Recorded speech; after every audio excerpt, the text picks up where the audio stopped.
I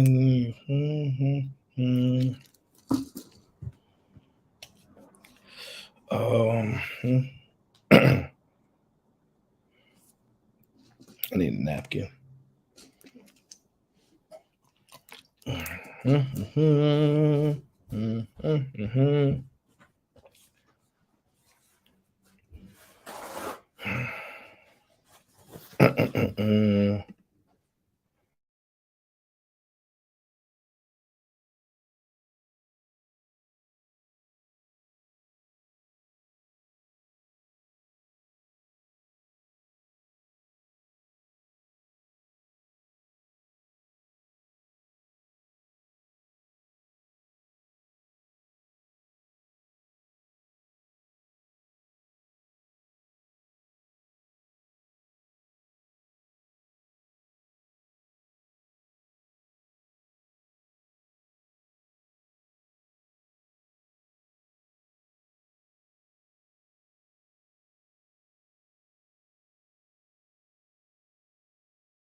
Welcome to another edition of the Aaron O Show. Hey TC, yeah, you know I start the shows normally muted, so that's normal. But my camera angle, my camera vision was looking a little fuzzy, so I try to clean it a little bit. So if y'all see why I was turning my lens off, I'm trying to make sure it gives a better picture until I get one of those top tier cameras, which I don't really care about, but I'll have to get one eventually so that the eye, the aura, and all those other people uh find less reason to bother me. Mm. How is everybody today? Today, West Coast time, 6:05, Wednesday. And life is good. What can I say? Life is good. Thank you, TC. I'm gonna get TC on. I'll have to get you on the show one of these times on one of these topics that you want to discuss because TEC has always been a huge supporter of the show. And I definitely would love to get some of these people who are slightly timid and have some apprehensions about speaking in front of people. So that is going to be my goal as more and more shows go, and that's what I'm working on. What else do we got here? Of course. Let me get this out of the way. I just left Granville stream live on Cheeky Banners YouTube channel, and it's a really man. Cheeky is a super talented, very talented guy, and he put a really dope graphics together and a video together just for Granville, and it was really dope. So Granville, you're a lucky guy. You're a lucky guy. I don't know. I'm a little I don't know. I'm a little uncomfortable with like pictures and videos and stuff. Even though I'm on camera now, it's not that I'm camera shy. I don't know. I'm just never big on pictures and stuff like that, right? But it was really dope to the point where I'm like, man, they ain't so bad. But shout out to them. Shout out to Granville. Shout out to the team. Uh, But I wasn't planning on going live. I was chilling. But you know how it goes. You know how it go. I'm about 100% sure I'm definitely not going live tomorrow because I have some things to take care of and time will not admit for that to be the case. So I said I will get one more show in before I just, am unable to reach the people, right? And because I've been streaming a lot earlier because I've been off from my day job that people don't believe I have. So last show I actually showed that I actually have a 401k and actually contribute to it. Well, and I normally don't do that, but I really don't care that much. But it's kind of sad that there are people that think I don't have a job, which I mean, listen, I'm not telling y'all that I'm a rich man. I'm a broke man, but I definitely have a job, even if I don't have to spend all my time there. So that stream was really, really dope. Last stream. Hey Ash. That last stream was really, really good. Uh I did a full show and then I opened the panel because one of my supporters said open the panel up. So I did it. This stream, I'm gonna do like one or two topics and then I will open the panel up if that's what people want. If not, I'm chilling. If not, I'm chilling. I'm gonna go back to doing other things, research, etc., right? Hey, my Reed, she says, we know you live in a basement, and it's a phenomenal basement. I can talk as loud as I want, and I never get in trouble. So, and I always have water in the basement. Mm. Always have water in the basement.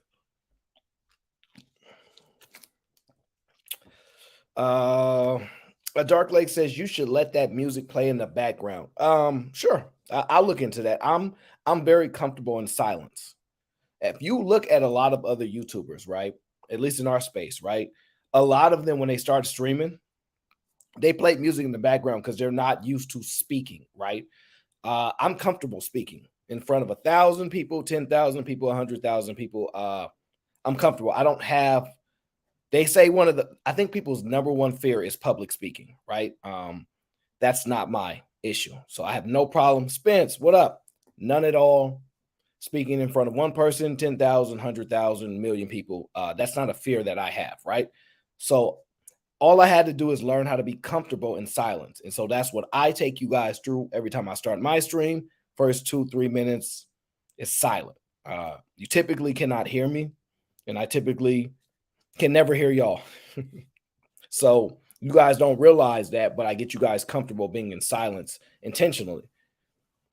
Even though you guys might have some stuff playing in the background, you might be with your family and things like that. You might have your headphones in. So that's something that I just practice, right? Let me see what else happened. Oh yeah, yesterday I went to Venus stream yesterday last night.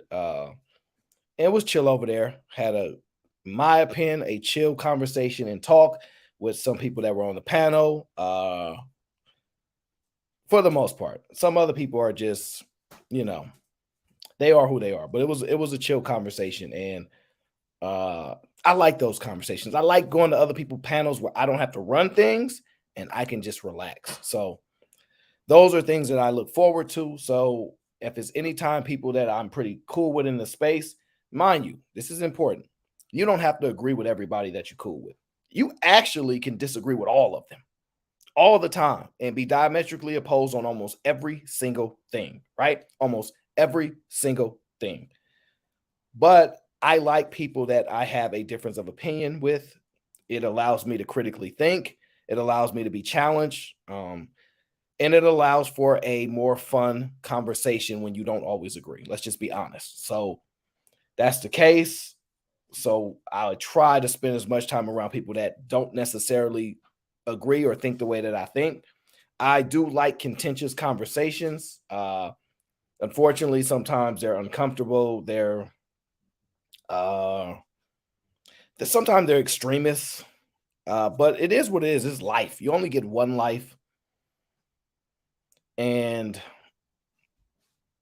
you got to live it the best way you know how. And I'm still figuring out how to live it, so it is what it is, right?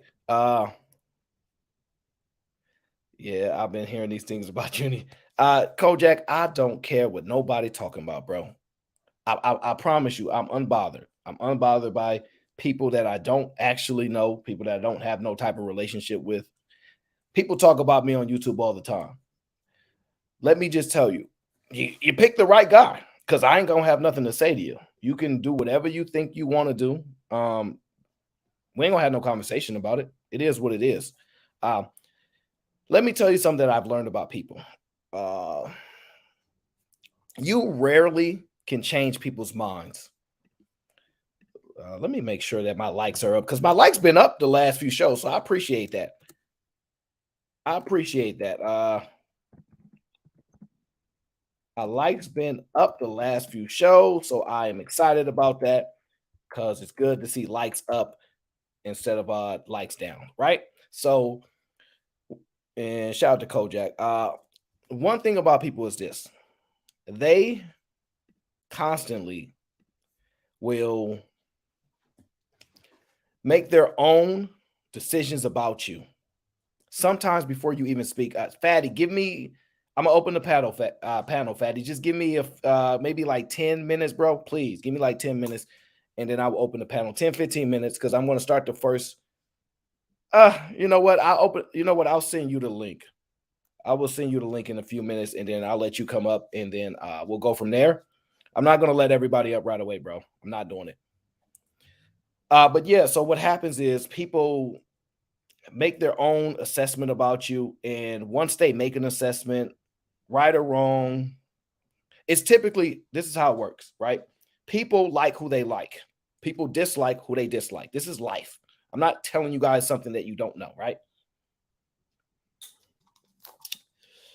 Let me tell you something about people. If you go to somebody and go, hey, I know you have this opinion about me, what can I do to change it? The answer to that is almost nothing. Why is my chat not moving? Let me check it. Okay, that's fine. Let me adjust this. There we go. Cool. The answer to that question is literally almost nothing. Just be honest with you. It's almost nothing. And I've learned that about people. I'm not in the business of changing people's minds. I'm not in the business of forcing people to see things my way, right?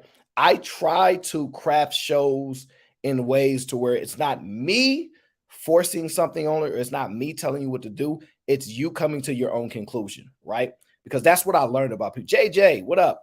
That's what I've learned about people. So I'm just not in the business of going back and forth with people. You got it. You got it. The one thing I do know how to do is mind my business and do what I have to do in life, whether it's on the internet in real life. And that's just the truth. So don't worry about it. My spirits are up high. I'm not letting nobody move me off what I got to do. Right now, here's the thing about me, right? You guys notice certain shows that I run. There's one thing that's constant with me, right? I maintain a level of respect for everybody that I deal with. And then also the level of patience that I have is because I know people are human. I know people are human. And what does that mean? They're not going to be perfect. So I'm not going to be perfect. And when you have conversations, heated conversations, contentious conversations, people sometimes they say things and they don't say it properly. Happens all the time. I hear somebody say something, I'm like, yeah. And you see people fumble over words all the time. That's life. So all I would tell you is to try to be more of a listener than as far as overly, well, you know what? Never mind. Do what you want to do. Give me 1 second. I told what's the name? Where is it at? Oh, I said I was gonna unblock Travel One. I'm not gonna lie. For the longest time, Travel One gets on my nerves. All of my last nerves, which is very, very rare to do. And it's because the type of stuff that they would type in the chat would be nothing like conducive to our conversations, or it wouldn't be conducive to anything. Actually, I go to Cheeky's chat, Travel One talks about me. I go anywhere, Travel One talks about me. And mind you, I don't normally care, and I really don't care, but I just did somebody blocked him, and I said I'm not gonna unblock him. That's pretty much what happened. I was like, I usually unblock people after the show. I'm just being honest with you. I usually unblock people. Hey DB, I usually unblock people after the show, unless you're not gonna be unblocked, or I'm probably not dealing with it. But Travel One was madly annoying. I go to Cheeky's channel, Travel One all up and down the stream with a wrench on and all this stuff. And I don't care. You guys know I'm typically unbothered, right? But I like to have a little fun sometimes. So just to troll Travel One, because the thing about it is Travel One doesn't know that they're blocked in the chat and they still type stuff. And that stuff is mind blowing to me. If I come to your chat and then I'm blocked, I'm not going to type anything. But I decided to unblock Travel One. So whoever blocked Travel One last time, don't do it again. Let Travel One come in here and say whatever Travel One says. I don't know why Travel One is this way.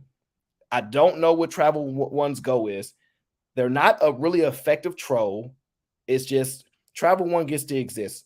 At this point, Travel One has just grown on me. Let's just be honest.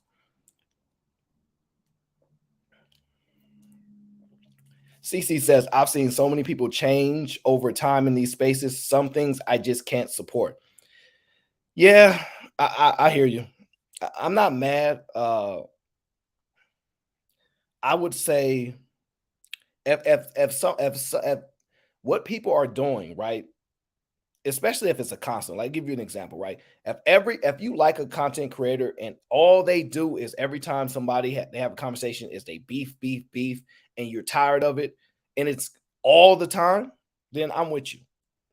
It make no sense for you to keep indulging in those conversations where you don't like that to be. Now, if someone does it one or two times and then they correct it, it is what it is.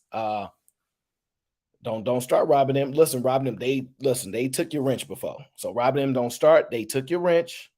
And when people pay to take your wrench, I have to respect it. You know how I am. It is what it is. It's not personal because you know I like robbing them. I like her difference of opinion. I love them. But if they take your wrench, I can't undo that. The people have spoken. Okay. You know how I am. That's consistent everywhere I go. All right.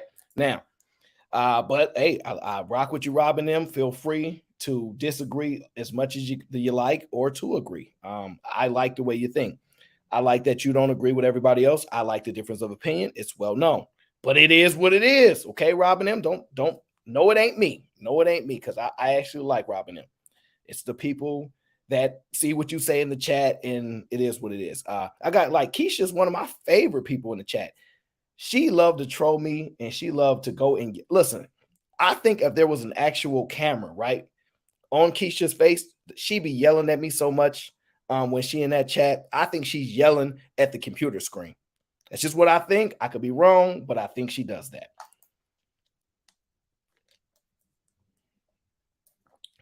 I'm gonna listen. This is the last time I'm going to address you, right? Not because you bother me. It's just because you're lying, right? Wash your hands says you can diss it out, you can't take it. Let me tell you something. You actually, I don't know if you like me or dislike me. And to be honest with you, I really don't care. But from the things that you say, it seems that you do not like me, yet you show up to every single stream. Now, you don't like me, you don't actually have to show up to the stream. But if you show up to troll me because you don't like me, I accept that as well. I accept that as well. I have no problem with that. I don't know why you know, okay, so I watch your saying I like, okay, fair enough. So you like to troll me. Fair enough. That's just what you like to do. Okay, then we good because I like to be trolled. It's not a problem. Wash your hands says I'm not a troll. Fair enough. But yeah, so I would say that it's your right to watch the content creators that you like. Come on, Travel One. Travel One, I just literally unblocked you. And the first thing you're gonna say is this an echo chamber in the chat? One thing everybody in the chat will show you is I don't have an echo chamber in the chat at all. My chat is inconsistent with an echo chamber. It's not even close at all. And that's a disservice to me because most content creators actually tailor made uh their chats for them, and they will absolutely block people who don't necessarily agree outright with them and who always challenges them. They will block you. I've seen people do it all the time. I'm not like that. So it is what it is. Feel free to troll me. Feel free to dislike me. Feel free to have your own opinions. I do not mind. I am unbothered. Sometimes I like to indulge in the playfulness of it because most people get a serious side of me when I'm on Fight Club. And so because of that, what I try to do, mm, hey Amber, what I try to do is at times I try to have a level of laughter and enjoyment, right? Because I don't want you guys to think that I don't laugh, because I do laugh. Most people are not funny. And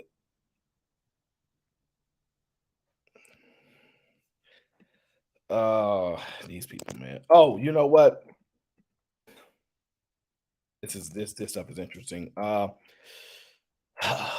yeah, I've been enjoying the last few shows that I've had as far as starting the show, processing it my way, finding the content that I want to break down and get into, and things like that. And so far, people have enjoyed it.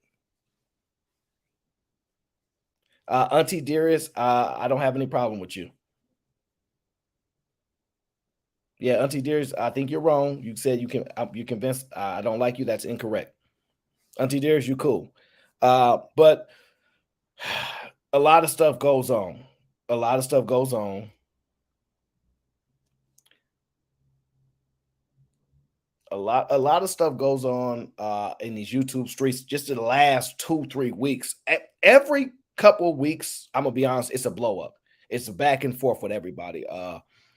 And it's part of the entertainment because I know you guys listen, you guys don't come here to talk to somebody that reads out of a book.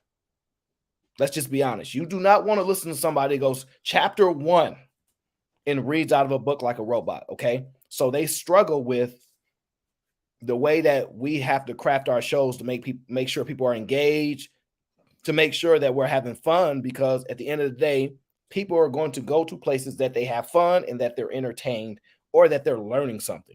Yeah, all those three things, something has to exist. So, hello, Radham, what up?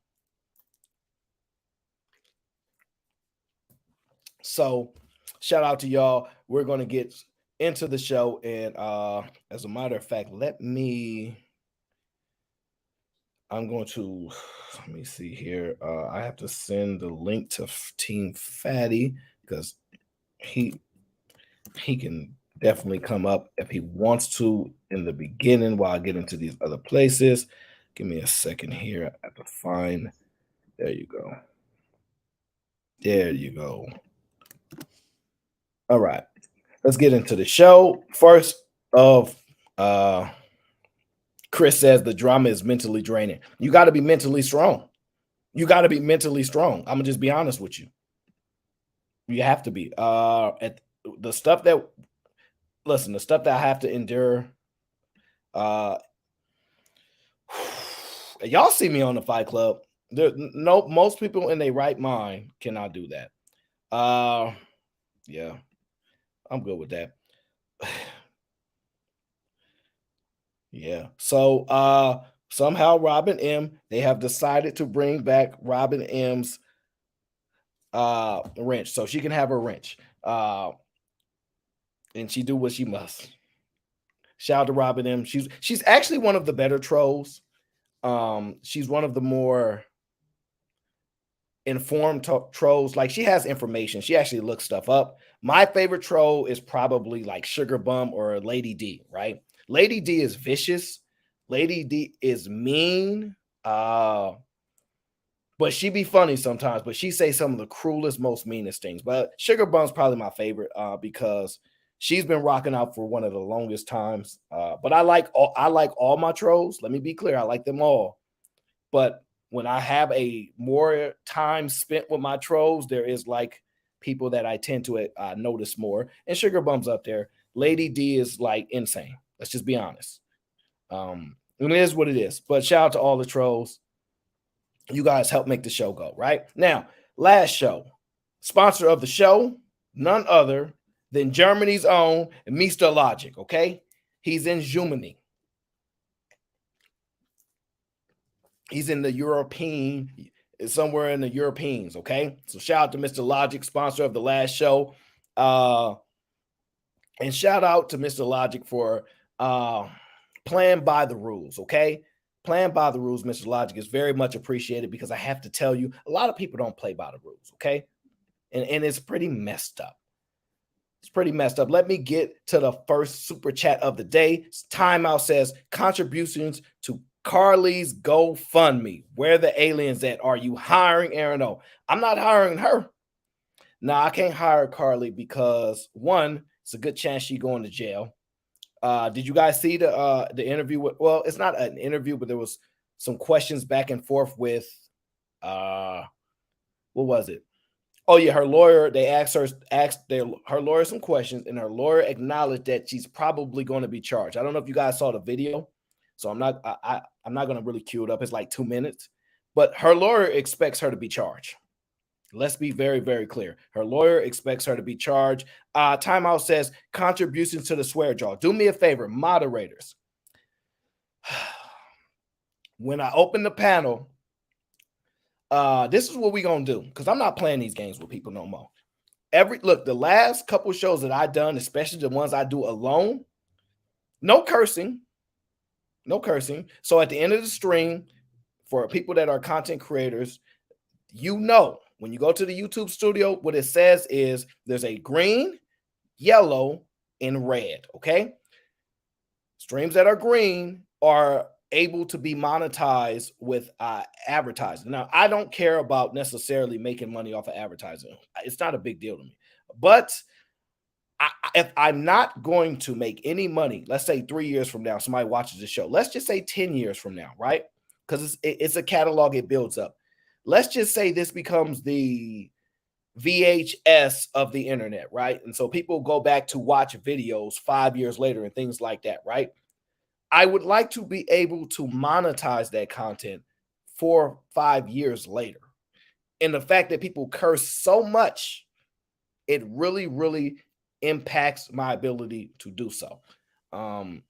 Without an extensive amount of work to adjust for that, which I don't have the time or the team to do it, right? At least not right now. So it would be helpful if people do not swear, but I will accept your swearing, but you're going to have to contribute to the swear jar, okay? So shout out to Timeout, who actually almost never swears, but at least acknowledges that the swear jar is in effect. So this is what we're going to do.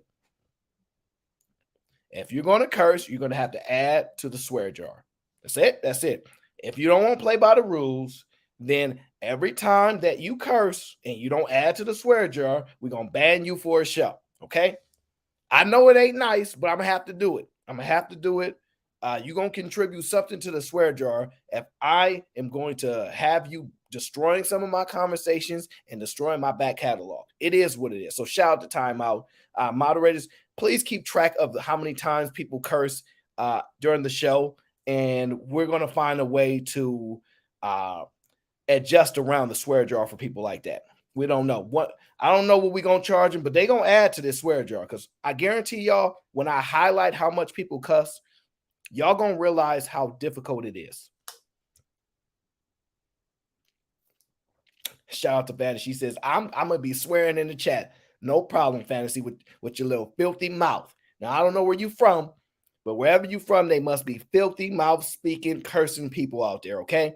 But I love Fantasy. She is definitely one of the biggest supporters anyway, so that's not a problem. But she knows, when she came on the show the other day, within 10 seconds of her speaking, she actually probably cussed and didn't even realize. I was like, damn, Fantasy. And you know what's also fun? Whenever Island Girl Q comes to the show, she goes, boot whoever curses first, right? And I swear, I leave it up so people can see it, and I kid you not, they cannot stop themselves. They cannot stop this. She said, I'm army made. So everybody be cursing in the military smoking cigarettes?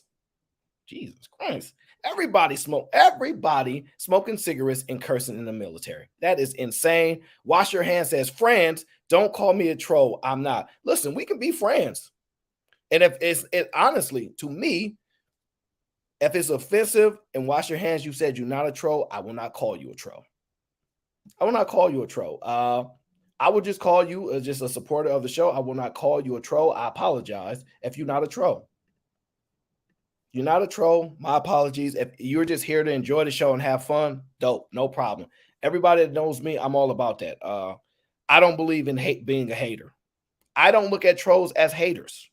So, but there are some haters in this space. Y'all see them. Y'all see them on other channels, other shows, hating the way they are, and then you see me not doing none of that. I'm not into that business. Let the haters hate, and we not moving like that. Especially when we got water and we all the way locked in. Okay. So shout out to wash your hands, which some people need to do when they go to the bathroom. Treshman says, can we cuss in the chat? My moderators. So I have my moderators deciding what they think is going to be appropriate. If they find that there is an egregious amount of words that are triggering the chat, they have like free autonomy to make their independent decisions. I support my moderators, right? So if they find an issue with some of the language that you're continuously, like for instance, Natasha, right? She's not here right now. She's in Canada. Shout out to Natasha. But she's been rocking with me for a long time. She's been with me from the beginning. I'm contemplating, because on my other channel, right, that's no longer monetized, that I probably could get monetized. I have a bunch of shows that people probably have never watched. If you see how I used to do shows back then and the changes that has happened, it will be really interesting to you. She's been with me for a long time. So if she tells you something in the chat, if Kojak tells you something in the chat, if Big Bad Bull tells you something in the chat, those are the ones that come to mind right now. Just respect it. Just respect it. And because they're here to make sure that my channel is protected, they're here to make sure that everything runs well. That's what they do. They've been doing that for the longest. So those are some of the people that comes to mind that I trust to do that, to make those decisions. JB sometimes is in my chat. He's somebody I'm close with. So if he sees something, and he is as tolerable as I am for the most part. So if they make these decisions, I stand by them. It is what it is. You guys can email me or inbox me and say, hey, they blocked me for the show, and can you let them block me? And I will tell you this: if they make a decision to permanently ban you, they typically not do that. They typically leave that to me. But if you've offended them so much that they don't believe that you should be over at my show, I don't know what to tell you. They will block you every single show, and I will not notice. They will block you every single show, and I will not notice. So my best when it comes to those people that's been supporting me from the very, very beginning, don't piss them off, because they will block you. And those are my people. So everybody knows how I am. I'm extremely loyal to people that are loyal to me. So if they make a decision, heck, they can pull rank. Hey, this is a relationship decision right here. I know you don't necessarily agree, but this is what I need. This is what I'm expecting. So, and it is what it is. They can actually pull rank and say, hey, and I just got to bow down. I have to bow down sometimes, unless it's something that I feel extremely strong against. But odds is, if you push them that far, it is what it is. It is what it is. So Tresh, you one of the, see, the difference with Tresh is you one of the biggest supporter in troll. I can't be mad at nobody who actually supports in trolls. It's the most, to me, it's a respectful thing. It's like, yo, I know I troll, I know I'm crazy, but I'm supporting the show. So I respect that, because there are shows where honestly that people, Tresh just blocking me with shortening your life. There are shows where people don't contribute at all. And the trolls be the only ones that got like supporting, like, hey, doing and pushing through the show, saying funny jokes. So I always acknowledge that. So it is what it is. Tresh, you good with me.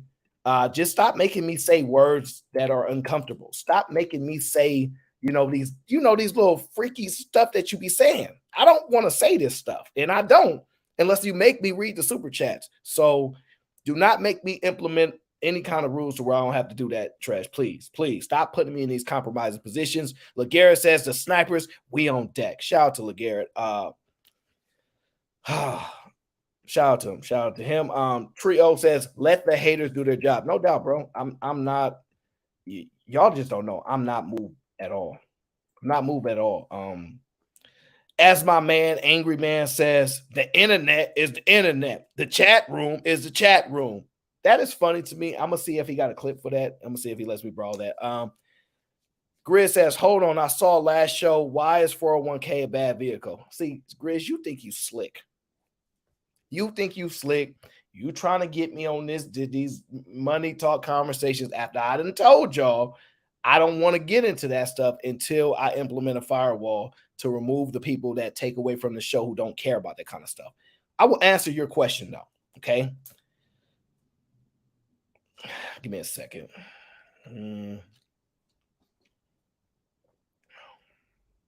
It just depends, right? So for instance, I don't like the 401k because one, it typically requires you to house it with your employer, and they have limited assets in which you can put in it. So most of them have like mutual funds, target date funds, things like that. They don't let you think about it. Let's say you're working at a company for 20 years, right? And you wanted to invest in Apple, or you wanted to invest in Microsoft, you wanted to invest in individual companies. It is rare that they will ever let you do that. I'm not saying there are not some 401ks that possibly allow that. I can't think of the plans that do, but it's extremely limiting, and I don't personally like that. It is something that you can use for your tax burden, right? You can show less income and delay a taxable event, but I'm just not a huge fan of it. I personally don't like it. I've studied it a lot, and I don't personally like it, but it does allow you to show less income. You can put a certain amount away, et cetera, et cetera. I just don't like the limitations that exist with it. So it's not one of the things that I particularly like, but I've had one for a long time, and I never actually contributed a lot of money with it when I first got it, but I contributed a little, and over time it grew and it grew because I just kept contributing without even noticing. And then when I start learning about things, I start to really understand the impact. So it's okay to have. I would say, LeGarrette says I got both Roth and a 401k. Yeah, I like the Roth better. And the reason I like the Roth, of course, there's qualifications for it. After some point, you're not getting no Roth. If you get to that point, which some of these people that I know in this space are definitely there. But the thing I like about the Roth is that it's one of those investment vehicles in which you can pass down to your grandchildren. So I've kind of told this story where a lady a long, long time ago, she was moving. She passed away, and her grandchildren, she elected for them to receive her Roth and whatnot. So what it allowed for was that all the money that she was building up, she was able to pass that on. And it's a lot of reasons, but I don't want to get caught up in this money talk right now. JB says, my rule about the 401k is to contribute just enough to get the employer match. Other than that, it's a no for me. I'm with you on that. But you are way more advanced than most people, so you understand other ways to show less income, show more income, etc. So you understand the taxable event issues that exist. But in general, I'm with that general statement. I'm 100% with you. But I'm gonna say this: I actually think younger people should contribute very much upfront. So if you're 20 and you know absolutely nothing at all, you should be maxing it out because you don't know nothing else. And when you leave money in your 401k, right? Like for instance, like JB got mad at me, but I showed some of my contributions. And the thing about the contribution is you can front load it and then you can adjust it. Like you can say how much you want them to take out like each pay period. So some people front load it, some people back load it, and then some people just do a monthly thing, right? So I do a combination depending on the situation of the year, right? So JB got mad because some people was talking about that I don't have a job in this space, and I'm like, that's crazy. What you? So I showed him some of my contributions on the last show. It's not a big deal to me. And briefly showed it because I'm not really the type of person to show things like that. But JB got mad and said, don't do it. Don't stoop down to their level. So I said, JB, you're right. I don't argue with people that are smarter than me and know more than me. So I won't do that anymore. But I do have a job. Okay. I'm not gonna say if I have many jobs, but I have at least a job. But I'm not a fan of it. And JB's right. At least get the match because you cannot. The return on a match is almost impossible to get in any other vehicle. It's almost impossible. I don't know what else you can do unless you're one of these hedge fund people and you just charge people a lot to store their money and make tons of money off of them. And you probably should tell your kids to go to school to be on Wall Street and become a somebody that runs a hedge fund because they rich. Drake Miller says just get index funds. If you don't get 401k Vanguard retirement account, that's a great start. I agree. I have no problem with that. I'm just saying when you're young, you don't know absolutely nothing about money. You should max out your 401k if you can. And the reason why I say that, right? Because I'm only answering this for Grizz. That's my people's, right? If after you front loaded so much money in that account, right? So, like for instance, like I stop that 401k is going to get maxed, but it's not a big deal. But because I really want to allocate more funds to other areas, and that's what I've been doing. But I can still max it. The issue is this: when you front load it when you're young, after you turn about 28, 29, 30, 31, and you've got 150,000, 200,000 in the account, whatever, you don't have to contribute another dime to it. You don't have to contribute another dime to it. At this point, you'll be learning about other things you can do with your money. You'll be learning about other ways to make money. And the 401k is a supplemental vehicle. It's to supplement your retirement, not to be your full retirement. So these people tell y'all that they're a retirement thing. It's wrong information. My opinion, what I believe and what I do is I operate the 401k as a supplemental vehicle. So if I stop contributing to my 401k now, right? In about 30 years, whatever the case, when I retire, whatever the case is, right? It's still going to be over like 7 figures, right?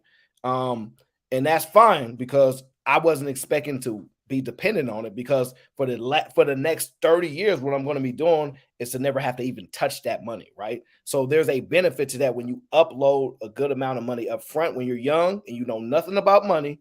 And then as you get older, you learn about money and you go, all right, I need to stop investing so much here and allocate monies otherwhere. So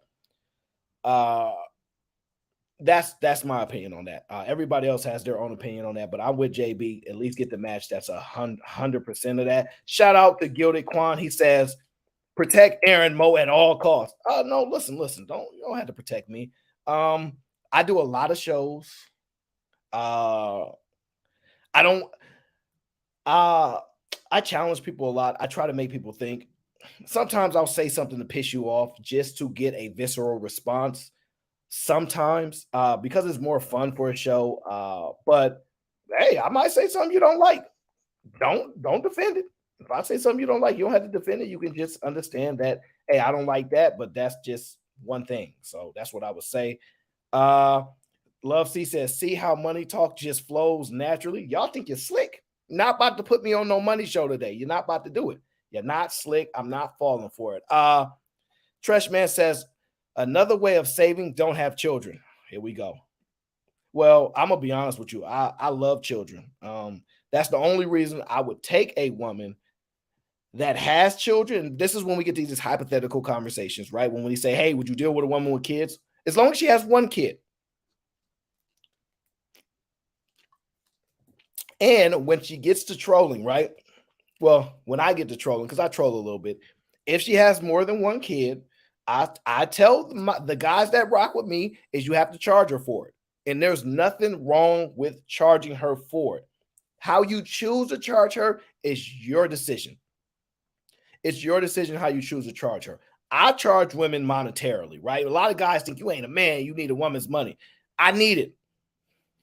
I ain't got it. I need it. So if you bring multiple kids, you got to pay like you weigh. And I mean the children, how they weigh, right? So you got to pay for that, okay? It's your decision. You don't have to deal with me, and I don't blame you because I'm going to be a stay-at-home dad anyway. But and most of y'all women don't want to take care of y'all kids anyway. And I'm probably better at it than most of you. So let's just be honest. Let me just stay at home with the kids because I'm patient enough and aware enough to know that the requirements that it's going to take, the attention that it will take for a child. Okay. Some of you women don't want to have children right now at all because y'all don't even like children. And I know the reason why y'all don't like it. That's next show. That's next show. I'll talk to why y'all don't want no kids. I bring it up all the time, right? And the main reason is because you don't like your mama. Ooh, I said it. Ooh, I said it. I didn't mean to say that. Most of these women that don't want children don't like their mama because their mother made them take care of their siblings. Ooh, I said it. Ooh, I said it. Most of these women don't want children because they mothers made them take care of their siblings and they mad about it. So they like, I don't want no kids because you don't like your mama. You forgive her. You say, my mom didn't know no better. We came up tough. But nah, your mother is the reason you don't want no kids. And I don't know no woman that love her mother dearly, have the greatest relationship in the world with her mom, and want to be like her mom that don't want children. I don't know nobody. You guys might. I don't. I'm just saying, if most of these women, y'all don't want kids because y'all unhappy with the way you grew up and the fact that your mom made you watch your siblings, okay? Keisha, I'm going to let you troll. I'm going to let you troll. How you going to say, no, you know what? I'm going to answer this one. Or it's because we don't want to replicate weak men's DNA. You have a choice on any man's DNA that you get to replicate. Go get Drake's if you can. Go get Diddy's. Go get Nick Cannon's. Go get anybody's DNA that you want to replicate. Feel free to. Don't blame that on the man that you picked to replicate. That's insane. See, I'm going to let you troll because you know that ain't even our decision on whether or not you want to replicate the DNA. That's just messed up. Shout out to First Gen. Shout out to First Gen. He says, for max 401k, the IRA, the HSA for 10 years after college graduation, cheap S&P index fund, you will be a millionaire with no other investment in yourself to start a business. No doubt. Yeah, not everybody will qualify for HSA, but I understand what you're saying. But yeah, First Gen, you cannot go wrong with that. I'm with First Gen on that. Like I said, when you're young, you don't know nothing, and you can afford to have a lower style of living. I promise you, when it comes to compound interest and things like that, when you front load all that money that you don't need, that y'all don't have to try to live these lives that you don't need. Shout out to my peoples, the ones that live in their trucks, the ones that's grinding because they like, I don't even need to live no crazy lifestyle. They making 300,000-400,000 on the road. Although I know truck drivers is in trouble right now, but when you grind like that, the upfront things that you put yourself in position for, man, it's so beneficial later on in life. And look, this is important. Shout out to First Gen. I'm gonna make sure I got the screen clear. Please, right? Because y'all won't even let me get to the show. Please, please prepare your life to be old. Prepare to be old. When you look in the mirror, embrace it. Embrace it. Because if you don't embrace the fact that you're going to get old, you won't prepare for it. You see, I got a couple grades here. I swear, it makes me happy.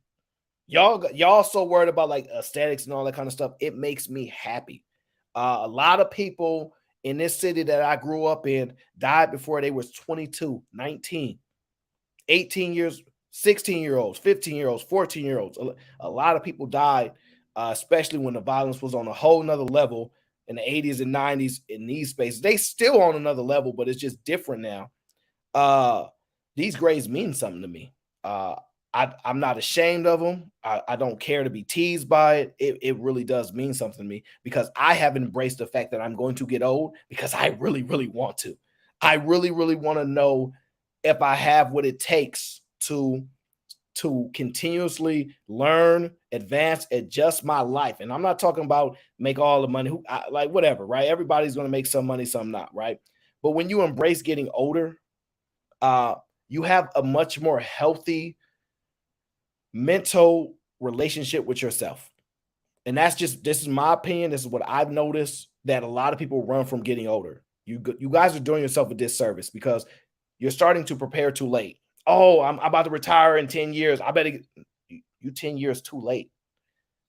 I've been in look, once I learned the importance of understanding how to get like accept getting older, I've been head first into accepting it. So I don't care when people make fun of me, say your beard don't connect or this, that. I'm not here to I'm not here to impress people. I don't know if that's something I can do. If I impress you, fine. But if not, my life has not changed because you said, Aaron, you did not impress me. My life did not just change. Uh, I'm hopeful that I can craft and create an environment where we can have all type of conversations. And as the more shows that I do, I get better and better, in my opinion, at doing that. But accept it, embrace it. And I promise you, for all you ones that are a lot younger than me, uh, you will not go wrong by front loading your younger years. It will benefit you supremely in your older years because you'll actually have something that you're proud of. You'll be proud of the grind. You'll be proud of the discipline that you put in. You'll be proud and you'll be able. This is important. You will be able to say something that a lot of our parents can't say. A lot of our grandparents might can't say. This is important, right?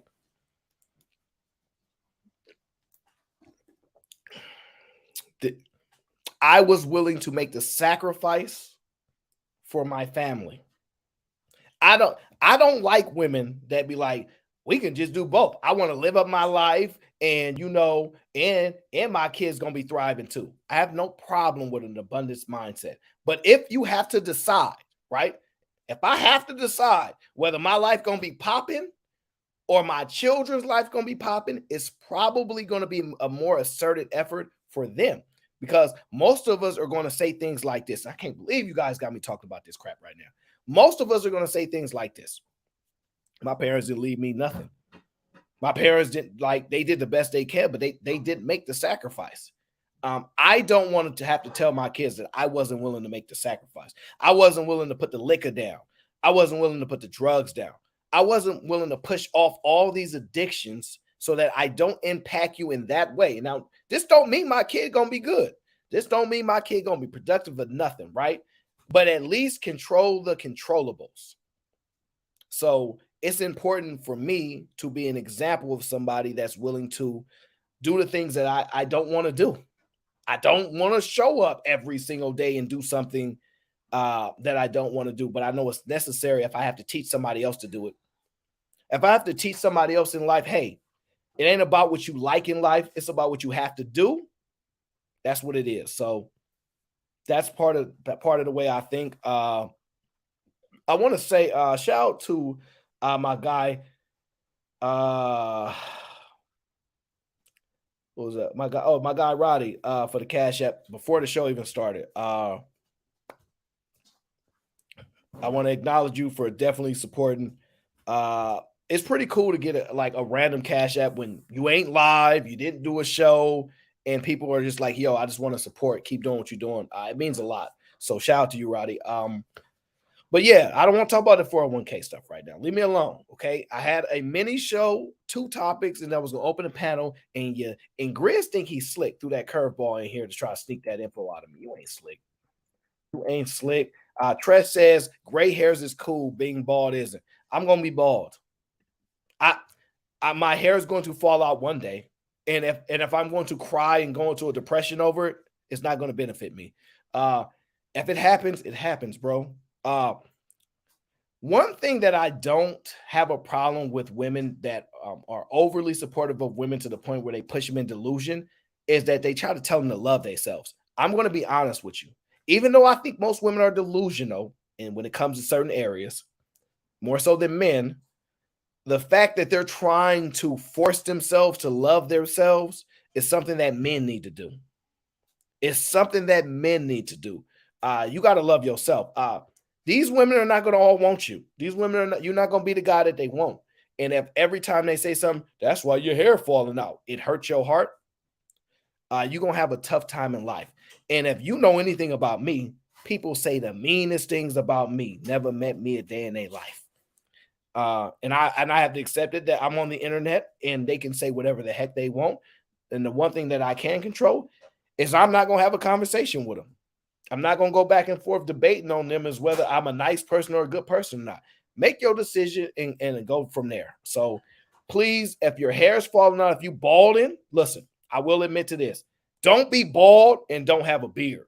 Because listen, if you bald, at least get a beard, my friend. Listen, I'm telling you, ladies like a little bit of beard gain. You know, you over time you can get the old grays and you craft it up a little bit. But if you bald and no beard, if a woman tells you no, that's your fault. Because you got to have one of the two. You can't be bald and no face. No, no, no. All right, that just saying, ladies, y'all can tell me if that's just for y'all, but I'm just telling y'all. All right, my friends, you guys have thrown me off already. So what we're gonna do is I can't believe I let you guys throw me off on this show. And you so sneaky, Grizz. You sneaky. Man, you sneaky. I'm gonna just dive right into the show. I can't believe y'all did this to me. I can't believe I let y'all sneak up on me. So I'm just gonna shorten the show slightly and open the panel, right? Kira says my ex is bought him from stress, bless his heart. Hey, listen. First of all, if you still thinking about your ex, he did something right. I know that's right. All right, I'm gonna chill. I'm trolling a little bit. Tress says children in marriage makes you bald. No, it don't. No, it don't. It does not make you bald at all. What happens is having children with the wrong lady, it makes you go bald. Thank you very much. That's the truth. Please select your mates very selectively. This is my rule of thumb. This is how I think, and I know y'all gonna say, Aaron, you don't really know what a woman gonna turn into. I'm gonna tell you this, right? Pick a woman that if the relationship don't work out, she's a phenomenal person. I know that sounds crazy, but that's you better at least know that. Hey, if it don't work out, I really like who you are. And I like how you move your character, all that stuff. So if worst come to worst, because we never can predict how things happen. At worst, you better like who she is. At worst, you better like who she is. And also, this is what I think about. If I have a kid, I don't know if it's gonna be a boy or girl because I don't know how to manipulate the genetics and stuff like that. Leave it to the people that went to school for molecular chemistry and all that good stuff. All right. I ain't that smart. I want my kid to be like his mother. I don't know if it's a boy, I don't know if it's a girl, but at minimum, if you think that you're gonna have a kid, be like, I want another one of you. And if you go into situations like that, now I can't tell y'all guys that y'all community and y'all been running all over the streets. I can't help y'all. But for the men that have been relatively reserved, conservative, and disciplined, make sure your selection is, I want my kid to be like her. And you pretty much won't go wrong from that because most people want the very best for their children because they realize their life sucks. So most people want the very best for their children. If you think like that, I personally think you put yourself in a better scenario. But you guys do what you want. I'm not here to tell you. Let me talk to y'all about this. I want to move from California, but I don't want to move before the reparations come. Okay, it is what it is. I'm not moving before they give me them reparations. Okay, not, and I'm gonna get them reparations. Okay.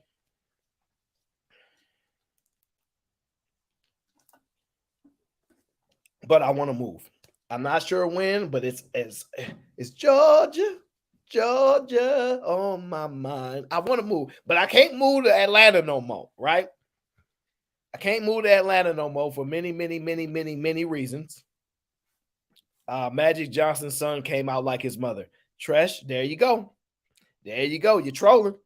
Listen, at the end of the day, you can do your best for your son to be like you, but you don't know if you're getting a son. So at default, you should say, I want my kid to be like their mom, especially if it's a girl. That's just a default thinking.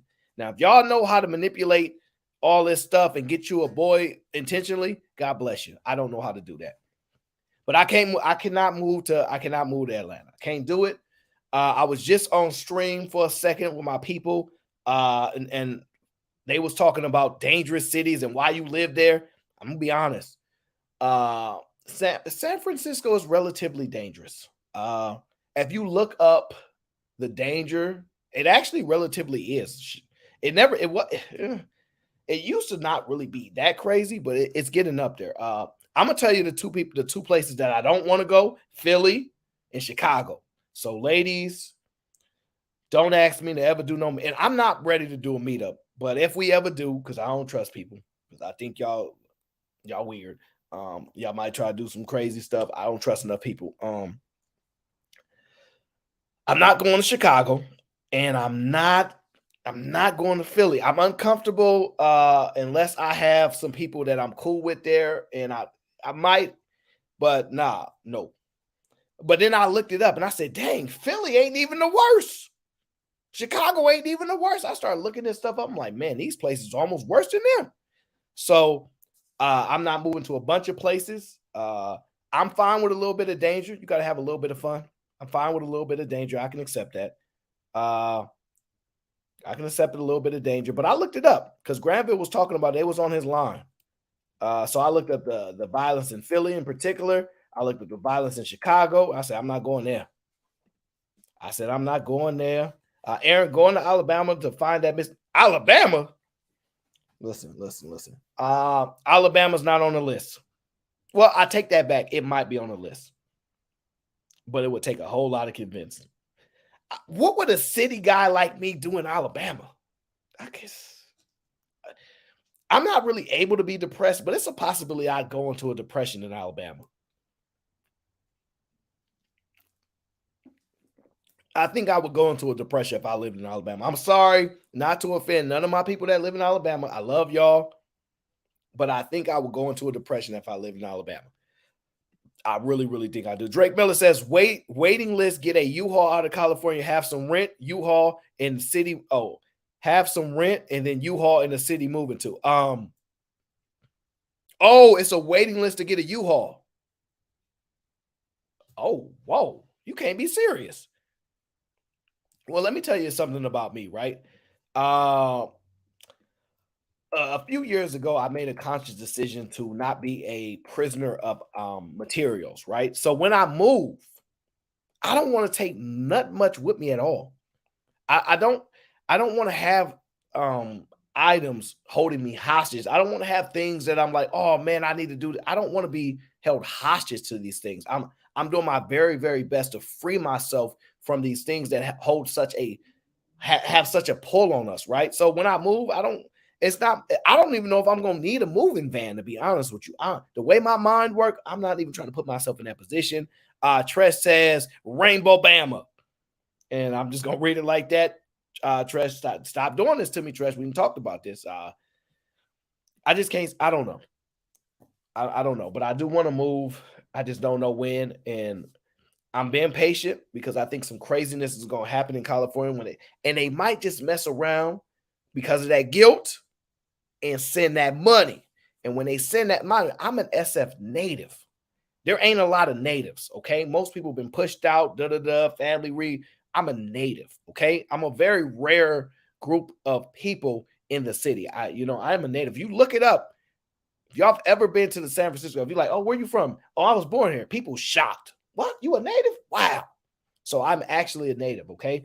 I'm not gonna tell you which hospital I was born in because just the internet and y'all weirdos will look it up. Quan says you would love DC. I'll take you to. You know what? DC might be on the list because they told me DC is. I'm a look into that, Quan. Shout out to Wash Your Hands. Says stay for the money is coming. I'm staying. Detroit, Michigan. No. If Q won't move to Detroit, I'm not moving to Detroit either. Q knows something that I don't know. Q knows something that I don't know. And if she not moving, I'm not moving. She don't want to go. I don't want to go. If you can convince Q to go, then I might go. But as far as I know, she can't be convinced. So I'm not going until something changes, okay? And here's another thing. This is important for me, you guys. I need to be able to go to the gas station without feeling like I have to, do something, right? Detroit gas stations is like a death zone. So that's out. That's out. I want to go to a city that is safe, right? So I looked up some of the cities that are safe. Let me pull it up here. I looked it up. I just picked up a random art and I said, well, where are some of the safest places we can go to, right? Let's pull it up. Let's pull up some of the safest places we can go to, right? On the list, can I blow that up a little bit more? I'm not really good with computers like the people that are. It says here, to say, let me see. Hold on. Man, this thing is tripping. There we go. It says here Naples, Florida. And they rank one of the best, safest places to live. Port St. Lucie, Florida. So Fort Myers, Florida is safe. I don't believe that. I'm a little worried about this list right now. Fort Myers. I thought Plies was from Fort Myers. Portland, Maine, Lakeland, Florida. So Tampa, Florida. I don't know about this. I'm a little worried right now. I think they might be a little biased over here. A lot of Florida popping on this list. New Hampshire. You know what? Boise, Idaho. That might be the move. That might be the move. Boise, Idaho. Ain't nobody gonna bother me in Boise, Idaho. But they might say something I don't like.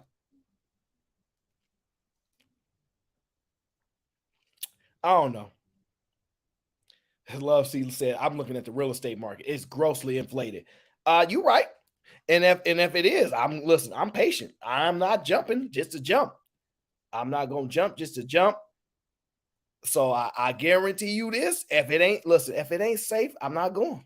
I'm a scary cat, right? Mobile, Alabama. Nope. I don't care if it ain't safe next to them. Nope. Green Bay, Wisconsin with the cheeseheads. You know, Wisconsin sound a little comfortable. I don't know. It don't sound like a lot of crazy people willing to live in Wisconsin. I'm just be honest with you, but it might be a few. Youngstown, Ohio. New York is on the list. Oh, you know what? New York is on the list because their gun laws is extremely restrictive. So they definitely will be a little protective, okay? I'm sorry, Spence. I love you, Spence. My bad, bro. I didn't mean it. Tell me which city that I got to move to so I don't hurt my brother Spence. I apologize. I'm scared, Spence. I'm scared. I don't want to go to a gas station, get out my vehicle, some kid jump through the window, turn the car on, and dip out. I don't want to have to experience that. I'm definitely not leaving SF to go to New York. That's out. That's kind of idiotic, actually, to a certain degree. I'm not a traveler. I do not like to travel. I will travel. I'm not afraid to travel. Well, I am afraid to travel to other countries. Especially, I'm not the type of guy to be like, hey, let's leave the resorts and go travel over here, because I do live my life with a level of understanding how dangerous places are. And you know, I'm not willing to just put myself in a dangerous situation unless I have to. I'm not gonna get a huge joy by going to see a building in, let's just say, Paris, and go, oh my God, the Eiffel Tower. I know me. That ain't gonna move me much. Oh, it's so nice.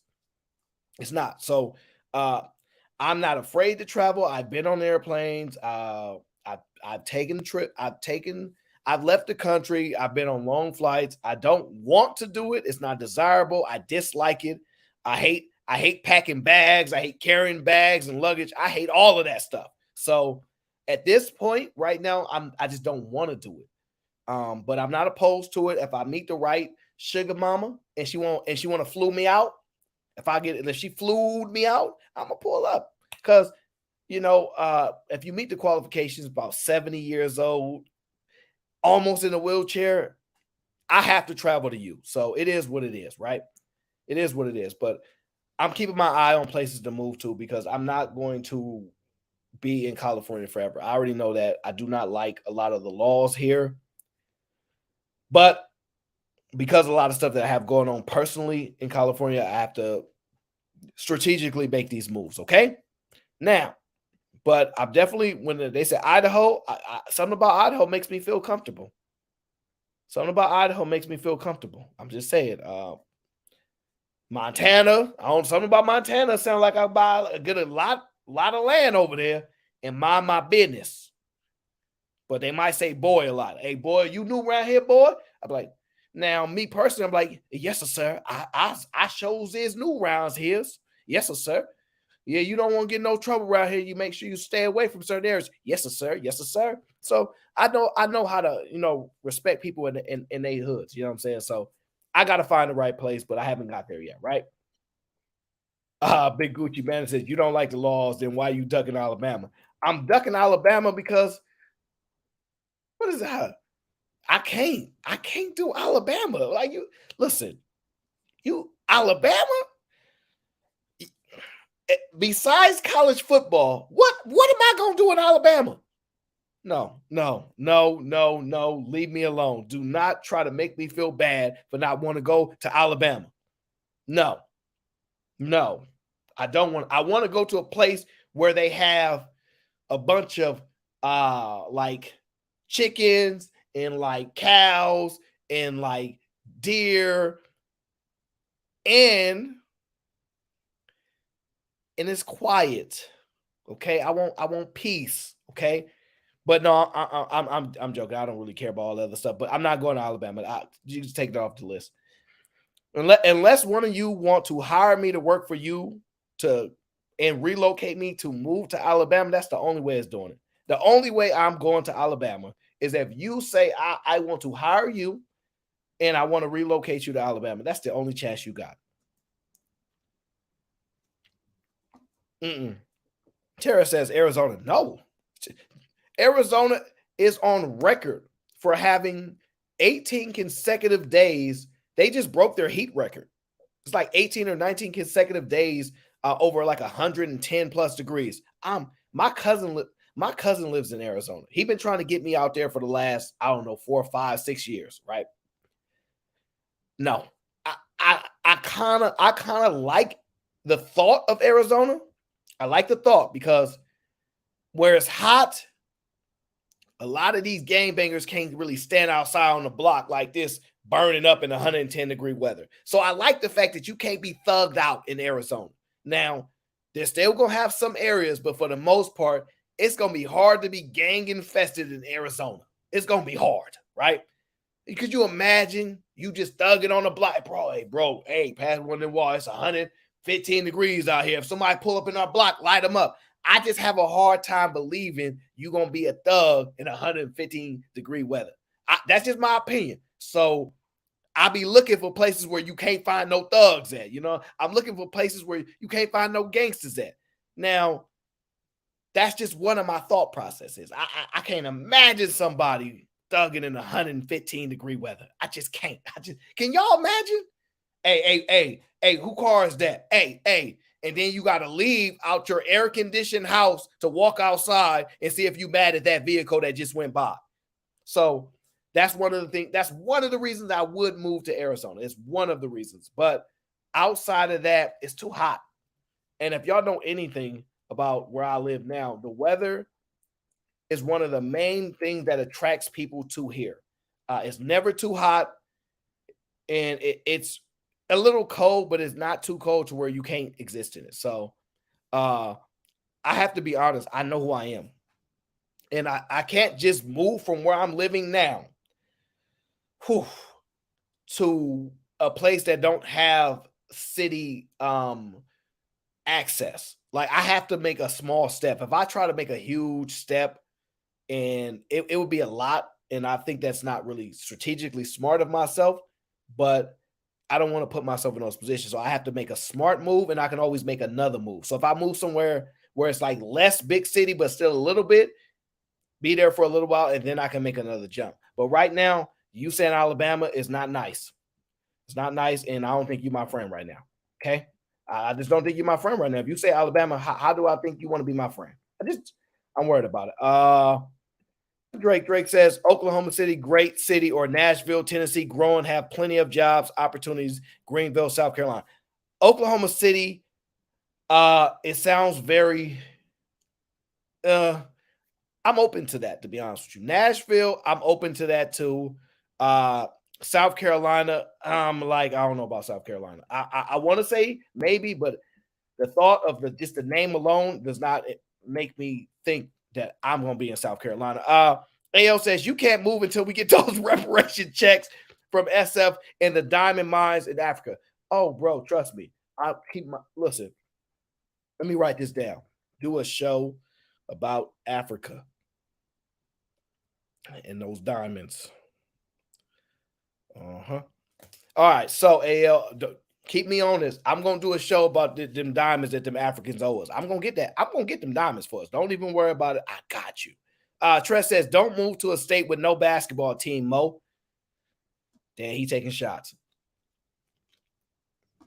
I'm not too big on sports like I used to be. I've kind of moved on from it. It kind of used to drain my life. I used to spend every second I had learning every single stat of every football player, every basketball player, every baseball player, shortstop, every DH, every single thing. I knew it. Like my brain was like, yo, I know this is his stat. I'm not doing it. I just can't do it no more. Watch this. Wherever you move, if it's not long term, you can move anywhere really. I would choose Tennessee for the music scene and cheap housing. Nothing's cheap right now. And so because I'm afforded the ability to be patient with markets, there's opportunity everywhere, but that's not a market I know. And I don't necessarily know anybody in that market. So that would be, it's okay, right? It's fine, I guess. But I like to make sure I'm being smart with my decision making. Because I can only overcome so many bad decisions. And I'm not saying I made a bunch of them, but I have to be careful. And my risk assessment says housing market is heavily inflated and there's some things that are on the horizon that I have the patience to endure right now and I don't have to make an immediate jump to deal with that. West Virginia, born and raised on a playground. West Virginia or Zinc, Arkansas. I don't believe I'm going to Arkansas. I can just tell you that. I don't know if I like the name Arkansas. I'd rather go to Kansas. I know. Judge me if you want. I would rather go to Kansas. My favorite basketball team, because you guys that know me know all my teams are spread out all around the United States. I don't like any teams from the Bay, right? My favorite college basketball teams are the Kansas Jayhawks. So I would go to Kansas just to go to the games. So that's the only chance that we have of going in that area.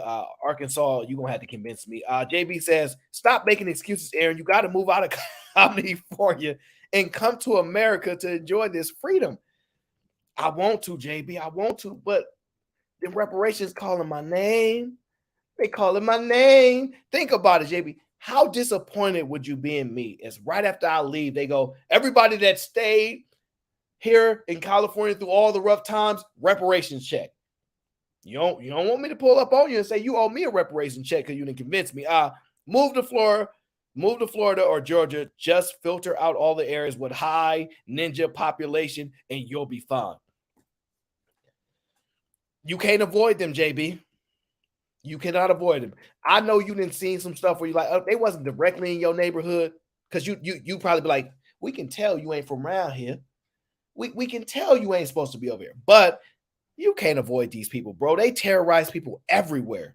So the only chance I can go to get away from those ninjas is somewhere where they got farmland and a lot of it and farther away from the city, which it goes for a depressing life at my age, to be honest with you. So I have to figure that out, but I'm definitely going to move. I'm definitely going to. I've convinced myself of it many times. I'm very proud of where I come from, where I grew up at. I take a lot of pride in it. But my life is not stuck here. So I'm open to it. And listen, I never know where my life is going to take me. So there's a lot of people that watch my show. They might want to. I'm gonna just throw this out there because I'm weird like that. They might want to, move me to their city, and I work for them. I like working for people. It's fun. Okay, I don't want to run my own business. Okay, I'm not an entrepreneur. Okay, I don't like doing that stuff. I like being employed by a woman with a lot of money. Okay, and you can judge me and say you a broke ninja, but if my girl got it, then I got it. So it is what it is. you keep dealing with these women that ain't got no money that make you feel like a man because they broke. And I'm gonna be looking for the women that got it. And I'm gonna be kind, considerate, thoughtful. Because a woman that got it deserve the best. And lady, if you put the work in, you went to college, and you saying things like, "I got my master's degree, and I make $200,000 a year, and we have a low cost of living. I just want you to come here and give me kids." And JB gonna be like, "You sound like the woman in a relationship." Yes, I do. Yes, I do. Because if a woman want to take care of me and want to make me feel special to put me in a home, how dare you? How dare you try to take that away from me? How dare you try to take a woman seeing something special in me, her grinding, putting the work in, and says, "I want you to give me children, and I want them to be a replica of you." How dare you? How dare you? How dare you try to take that away from me? I believe I deserve everything. I'm about to start creating Black Boy Magic immediately. I'm going to start putting that in every show because I deserve it. I absolutely deserve it. Vanny Roo, I will come to Canada. I love Vanny Roo, by the way. She's so sweet. I love sweet women. I'm afraid to listen. We talk about manipulation all the time. A sweet woman can manipulate the heck out of me. I'm telling you, I'm a weak sucker for a sweet woman. I'm weak, weak, weak. I promise you, I am. So, ladies, if you're a sweet woman, stay away from me because I think that you're trying to manipulate my innocence, and I'm being vulnerable right now, and I believe that you would take advantage of me and my love for sweet women, kind women, gentle women, and so if you're not that woman, stay away from me. If you're not a woman that's going to put me in a home and let me make you have children that I get to raise, that I get to be a replica of me, I get to build their brains, their minds, and pour into them and build them, stay away from me. If you want me to go into this workforce, if you want me to go on YouTube and work if you want me to keep doing this type of work that I do, you don't love me. Any woman that says, yeah, you need to work your day job, put 50, 60 hours on YouTube and keep grinding, you don't love me. You need to come into my life and just treat me like I can't be a princess, so I have to do the prince. What's the prince treatment? So yeah, treat me like the prince. Yeah, treat me like that. I'm well deserving of it. I don't care what none of y'all say. And I'm not about to read none of y'all people that's about to hurt my feelings. Mm-hmm. That's right. Soft man life. Soft man life is totally acceptable. And y'all can judge me, but it ain't gonna work. Y'all can judge me. My coworker from Montana says they still got. Oh, well, you can take me off the list of Montana. Then you talk about sundown cities. I'm not going there. I'm a brave individual. I will walk at dark through with the lights off through the alleyway. I have a level of fear, but I'm still a man. So we gonna go through the dark lights, no lights on. We gonna be good. I'm gonna make sure we straight. Don't worry about it. But I'm not about to put myself in an environment where everybody there got rope and they looking at me drive by in my truck. That's out. So definitely take that off the list, y'all. Take that off the list. DC is Cali without the weather and palm trees, Mo. No, it ain't. No, it ain't. You got a lot of you know what? I'll accept your answer.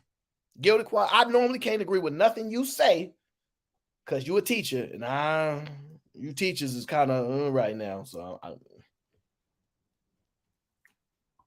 got a video on you teachers, but I don't want to talk about it. Juju says, "Talk your ish, Aaron, and don't be ashamed." See, gentlemen, I am your proxy. Meaning, there are a lot of phenomenal, high value women, soft, kind, will let you be the man in the home. They will let you do it.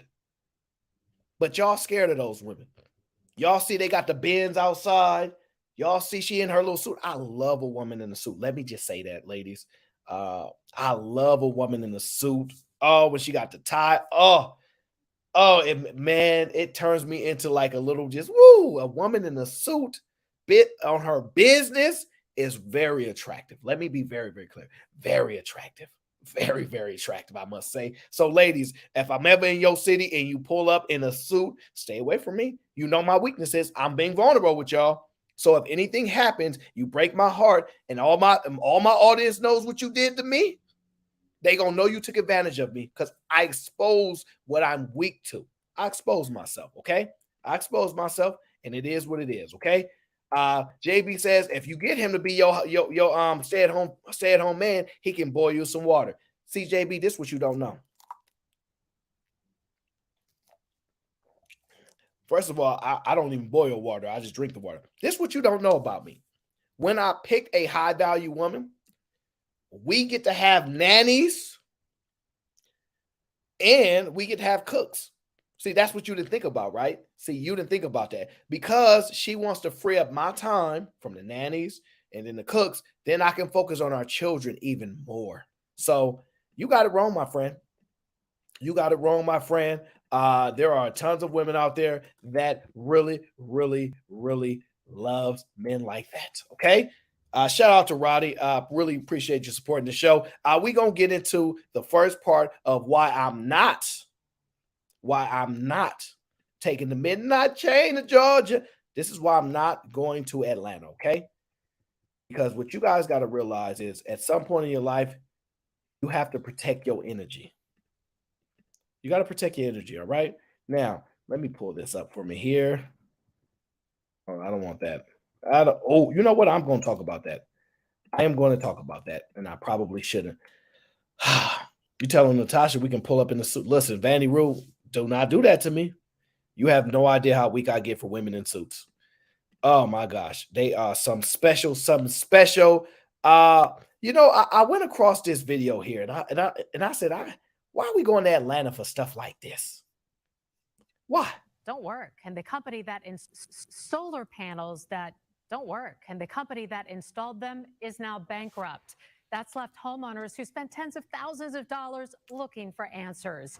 Channel 2 consumer investigator Justin Gray live in downtown Atlanta. Justin, you've learned Georgia's attorney general is now investigating this company, Pink Energy. Yeah, Linda, we've confirmed that Attorney General Chris Carr's office has an open and active investigation into Pink Energy. We've also learned from the bankruptcy trustees that they acknowledge that there are customers whose systems simply do not work. You wanted the max. Yeah, I wanted the max to make money. And you see right there, that man is literally, possibly, he could be me in the future. Black man, you know what I'm saying? Got the nice gray beard. You see him doing his thing, gray beard, hair out, but it's cool. I told you, have one or the other. Gray beard, he own, right?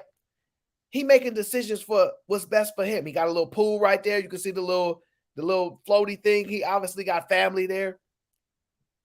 He making a tough decision.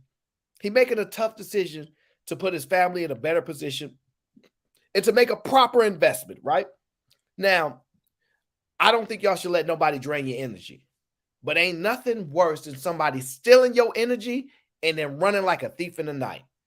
And this is what happened to this man in Atlanta, Georgia, where all y'all been trying to get me to go. I ain't going because they do stuff like this. And keep my bill down. Ozdees spent $80,000. It's not working. It has not worked one day. It's a 27-panel solar system he was told would generate so much electricity he'd be making money each month. They subtracted $2, made $2. The panels sold and installed by... You see how upset he is? They told this man, these panels will make you so much money that you're going to be in a surplus at the end of the month. So he said, so they came to this man, just give me about $80,000. He's like, 80? That's pretty much my life savings. But if you telling me I'm going to save money, I'll make this investment.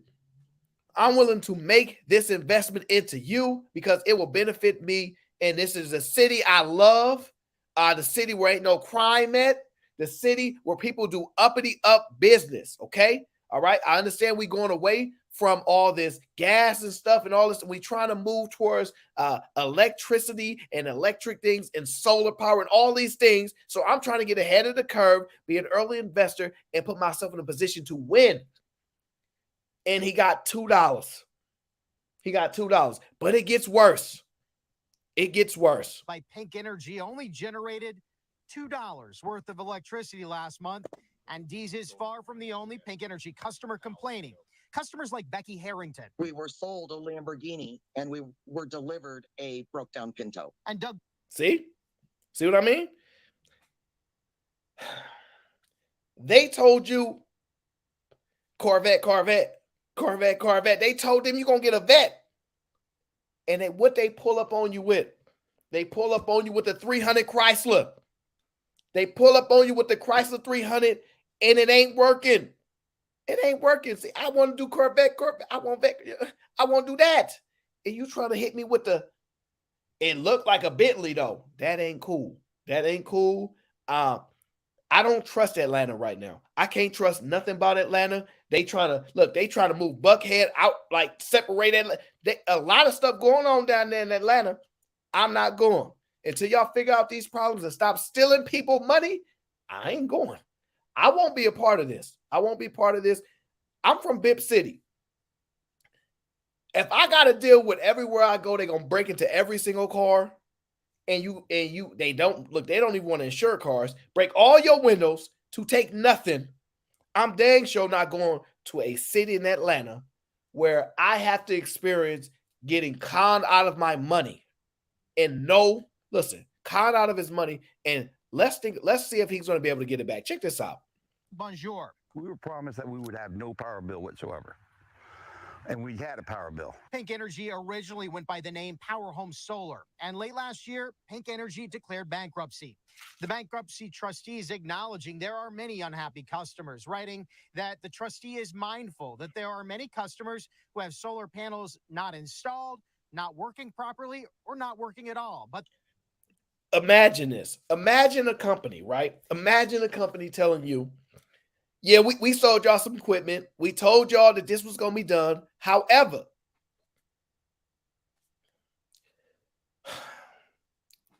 we know that these batteries don't work.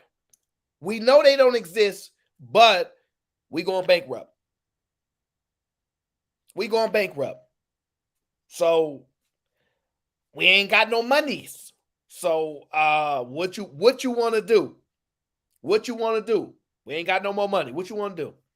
This is what they telling investors that believed in the vision, that was told that this would work for them. This is what they do to them. And you want me to go to Atlanta? that they will be unable to complete or repair any customer's solar panel systems. Now, Dees is still paying a big electric bill and the loan payment on this $80,000 worth of equipment that does not work. I'm retired Atlanta Fire Rescue for 30 years, and I'm on a fixed income and have to pay $1,000, not for mortgage, but for electricity. Is totally insane. Channel 2 Action News reached out to Generac. That's the company whose products Pink Energy sold. Generac will service and repair faulty equipment sold by Pink Energy, telling us, quote, "We understand that consumers are frustrated by their experiences with Pink Energy. However, Generac remains committed to our customers. We stand by our products and warranty obligations." And you did this thinking this would lower your bills. Absolutely. And it's turned out to be a nightmare. And Generac does tell us that they will send a technician back out to Oz Dees' house to try to get his system up and running. And the Attorney General's office here, aside from that investigation, they also have a guide online of what to look for if you're shopping for solar and what to watch out for.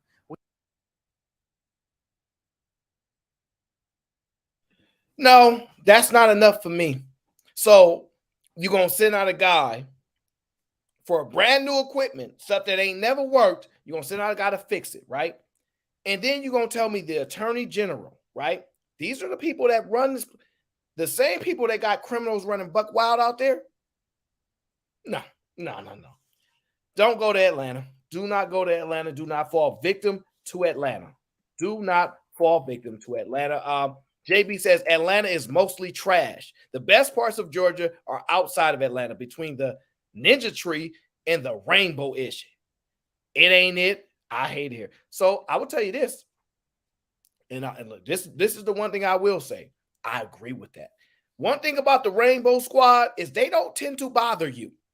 They might do stuff on a national thing where they like got stuff on TV that annoy you, but as far as on a day-to-day basis, I would love to walk through a town for just a bunch of rainbow people. They will never bother me. I never get bothered by these people ever. So yes, I can understand that somewhere a balance between there is probably the safest place. I'm 100% with you, but I just can't do it right now. It's looking bad for y'all. It's looking bad for y'all, and I'm not doing it. I'm not doing it. That make me uncomfortable. I just told people to embrace the beard, embrace the grays. We go out and find a possible replica of me. You know what I'm saying? He look a little different, possible. And they out here treating them like that. It ain't going to be me. It ain't going to be me, okay? It's not happening. Now, let me also get to the next conversation that I want to have. A lot of y'all been treating people that want to have a business. Y'all been treating them kind of messed up. And I think it's wrong. As a matter of fact, I think I've been wrong. I think we've all made some mistakes here, right? We are encouraging, we telling people, get your business, run your business, get your job, like get your business, be an entrepreneur, do something, right? And I'm gonna be honest with you. I'll be like, man, most of these businesses gonna fail anyway. We all know the numbers. I mean, we know your business is most likely gonna fail, but we gonna encourage you, we gonna empower you, and we just want you to do well, right? Sometimes people be talking about I'm a sell. Now, listen, shout out to Jay Prince. He's selling glizzy dogs, right? Now, some of y'all make fun of him. Some of y'all don't think it is what it is. But I'm gonna be honest. I'm jealous. I seen this video and I said, Aaron O for president. I want to change my name because do the numbers. Do the numbers, okay? Check out this young man here. This is crazy. The oxtail patty is a Jamaican beef patty that we cut open, throw some macaroni and cheese inside. I throw some oxtail on top, and I throw some oxtail gravy, wrap it in a cocoa bread, cut it in half, throw some more oxtail gravy on top of it. People love it. We're on this long ass line. It's about 2 hours. The first bite, everybody's so in love. It's something they've never tasted before. It's such a different taste. It just melted in my mouth. Listen. We're on this long ass line. It's about 2 hours. The first bite, everybody's so in love. It's something they've never Listen. If you can get a woman with all these piercings in her nose to enjoy your food, you winning. Look at her. Look at that excitement in her. She got all the piercings. Like, come on now. This ain't victory. Y'all over here. Y'all think y'all judging, right? Okay. Get to the nuts. Get to it. It's such a different taste. It's Daly in New York City, and my business brought in $165,000 in sales.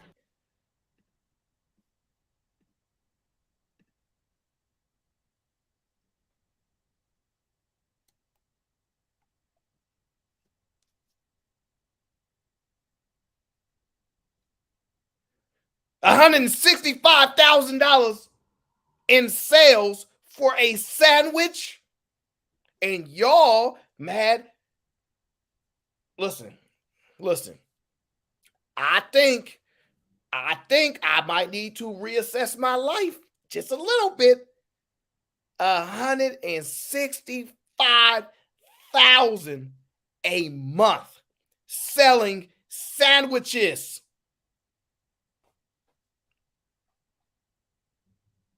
Guys, I ran the numbers.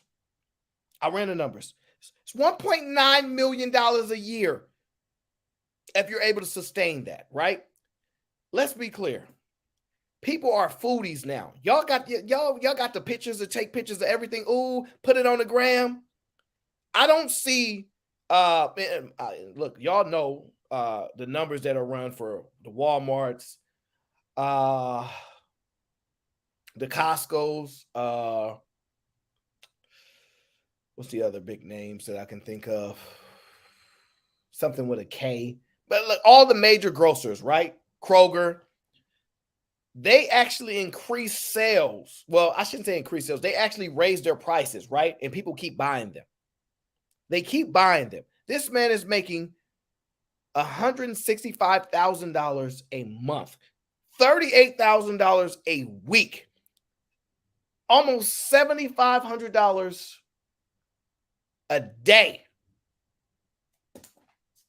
So that's like if you work 8 hours, you making $1,000 an hour. You're making almost $1,000 an hour selling a sandwich. Selling a sandwich. And y'all, man, I'll be selling sandwiches soon. Crazy. It's really my dad's story that's speaking through the food. My dad came from Guyana at like 6 years old. He was basically in the kitchen where my grandma worked every day after school. He grew up in that kitchen and he was there his whole life. And I've seen him build empires for so many other people. They didn't value him. They promised him things and never fulfilled it. And me as a son, watching people do that to my father, somebody I look up to, I'm gonna do anything I could do to stop that. It was just... Ladies, be honest. If you saw this man in the streets, would you be interested in him? Ladies, be honest. If you saw this man walking down the street, would you be like, "Ooh, yeah, I want him, yeah," or would you just walk right by him? Please tell me, would you be interested in this man? Does he make that little thing go that y'all be like, "Ooh"? Does he do it for you? Or would you walk right past him? I'm interested, ladies. Would you walk right past this man? In me, like, nah, you're gonna stop doing this for other people and we're gonna do it for ourselves. And we're gonna do this together. I want to see a smile on their face while they eat it. And like, wow. I opened the store on December 9th, 2022. I saved up $70K altogether for the store. $60K went towards the sign over the lease to me and for all the equipment. $5K went to getting the different paperworks and getting the lawyers to file it for me. And then the next $5K went into stock, basically.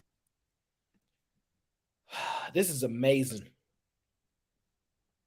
This is amazing. That brother saved $70,000.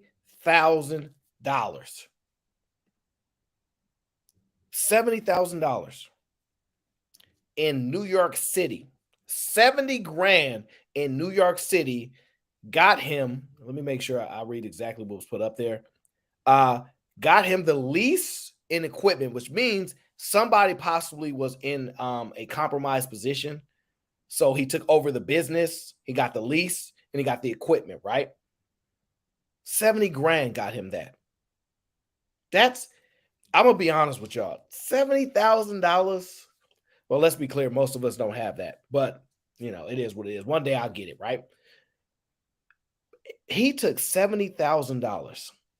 60 of it went into getting basically the opening costs of the lease and equipment, and he paid the lawyers and paperwork. Now, y'all in the chat talking about what about his dentist appointment? What about his teeth? That man said, that's why I don't like some of y'all. This is why I don't like some of y'all. That man said, I saw my father do everything for everybody else, and they took advantage of him. They did him dirty. I want to make sure the man that I look up to, I want to make sure I got his back. I hold him down. Family man, right? He's a family man. Love his father. Put $70,000. He sacrificed. He did everything he could to get that money. He went out and executed. And y'all want to sit there and talk about his teeth. That man generated $165,000 in a month. He's probably done it multiple months, right? That's not the point. Some people, like myself, don't even know what $165,000 look like, okay? Can't even see it. You would dare laugh at this man over some teeth? Because your standards is so much stuck on the visuals of him? That's y'all decision. And this is why we say all the best man y'all can't identify. Because the stuff that y'all just got to focus on is stupid. It's little stuff. Now, don't get me wrong. If he had all kind of other things, I can understand. But come on now, he got crooked teeth. Like, come on now, that's ridiculous. To start up everything with the store. So I wanted to build it by myself. I just wanted my family with me when I did it finally. That's why I was so strict on saving my money. I didn't want no handouts. I wanted to get here by myself. So nobody could tell me they helped me get here. Everyone that works here is family or a very close friend. First of all, there's my amazing dad. He's the head chef. Then there's my Uncle Tony. He's Mr. Do-It-All. Then there's my big brother Bobby. He's the co-owner. And then there's my little sister Jenny. She helps do the register and help make patties for everybody. Then my little nephew Malachi just started working with us, and he's learning how to debone oxtail right now. My friend Brandon, he does the dishes. Big sister Teresa, she flies in and comes help me whenever I need her to help. My beautiful mother, she's on the register and helping me get all the paperwork done for the store. Growing up.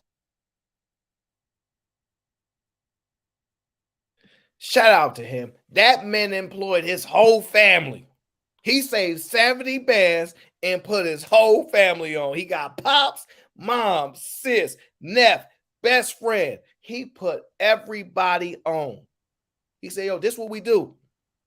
Man, and y'all want to sit here and talk about if he goes to the dentist, if he needs to get his teeth knocked out and put dentures in. Like, this is the type of stuff y'all do. This is why people like him go unnoticed. This is why then people that do stuff like this, y'all act like they don't exist. You got to highlight these things. You got to highlight these things. Shout out to Venus.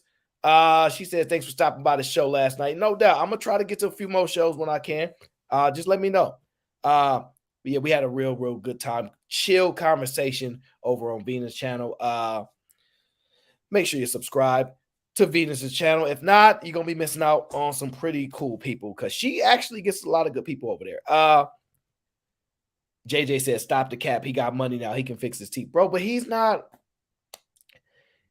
Don't get me wrong. I understand what y'all saying. He can go and fix his teeth. Cool, right? But, bro, do you see what this man did? He went and sacrificed. He's 31, I think. 31, 32, right? He went and sacrificed, saved the money, had the vision and the plan, put his whole family on, mama, sister, brother, daddy, nephew, cousin, second cousin, grandma, grandpa, friend. Come on, man. Like, this is what y'all want people to do. This is what y'all, and he's in New York City, one of the hardest places to make it. He's in New York City. And this how y'all gonna do? I see what y'all focus on. My mom and dad was divorced, and she always used to tell me, no matter what, you always have your brothers and sisters, and you guys always love each other. We know no matter what, we got to put our differences aside to succeed, to be better, to become better. We're not going to let the past mess up what the future is going to give to us. I love it. Man, that's so dope. I love stuff like that. It says here, him and his brother paid themselves $1,500 a week, right? So it's 15, 3, 6. That's about $6,000 each, about 12 grand a month. So yeah, if you do it on their own, 12 months. So yeah, they're making good money. They're making good money. I don't know. Look, y'all might say they live somewhere crazy in New York for that kind of money. I don't know. But it's just dope. It's just dope that they're able to do stuff like that. Man, and y'all gonna laugh at them. Y'all gonna laugh at them. Like, look at where my family's taking us. I wouldn't be here without them. Hungry? Because I really don't like to drive. First, I'm making patties in the morning, getting the stuff together. Then I'm doing stock, and then I gotta clean up. Every month for ingredients for the store, we probably spend around $15K. All right, so the indication is spend about $15,000 a month for inventory and ingredients, he said. So you guys can do the numbers on that. Venus says $6K they can live okay, and they probably live together. Hey, I mean, look, I don't know, but he definitely putting the family on. So this receipt is for $1,289, and we only have 26 items.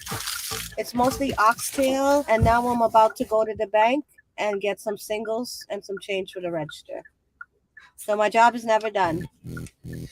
Yeah. Now it's hard to come in because, there's a line. So I see the line. I'm like, oh, I can't do the lines no more, man. But today we got lucky. It's the money. And at first we was only selling 3 to 5 mac patties a day. I just kept promoting it on Instagram. And then an influencer came, he made a video, and ever since then it's just been a wrap. Listen, that man said it wasn't doing too much at first. Invited an influencer. Now, some of y'all in the chat, y'all influencers, right? He said invited an influencer, and ever since they changed over the game, ever since he changed over to platinum, the game's been a wrap. Think about that. He said once that influencer came through and the marketing went through, it's been a wrap. You can't unsee it. They booming over there. JB says they probably put themselves take the escort structure to handle them. Yeah, I was thinking that too. I definitely was thinking that. But honestly, I'm not even over analyzing it. I'm just glad that he listen, man. He in New York City. This is just a positive thing, man. It got me thinking about selling sandwiches. I'm gonna say that now. I got me thinking about it. Look, JJ said they invited me and blew up. I've never been to New York City. I've had no desires to go, but I might go one day. I've had no desires to go, but I might go one day. I don't like their trains. Our trains are better out here.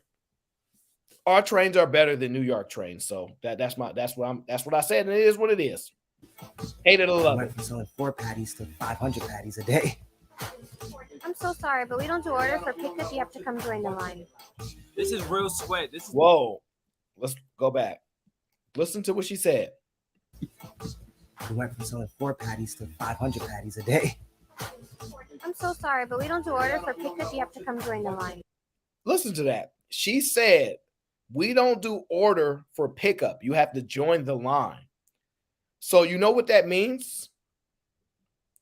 That means there's an opportunity there, meaning that they're not even maximizing the amount of customers for the demand, right? Think about that. They absolutely have to come there in order to get that sandwich.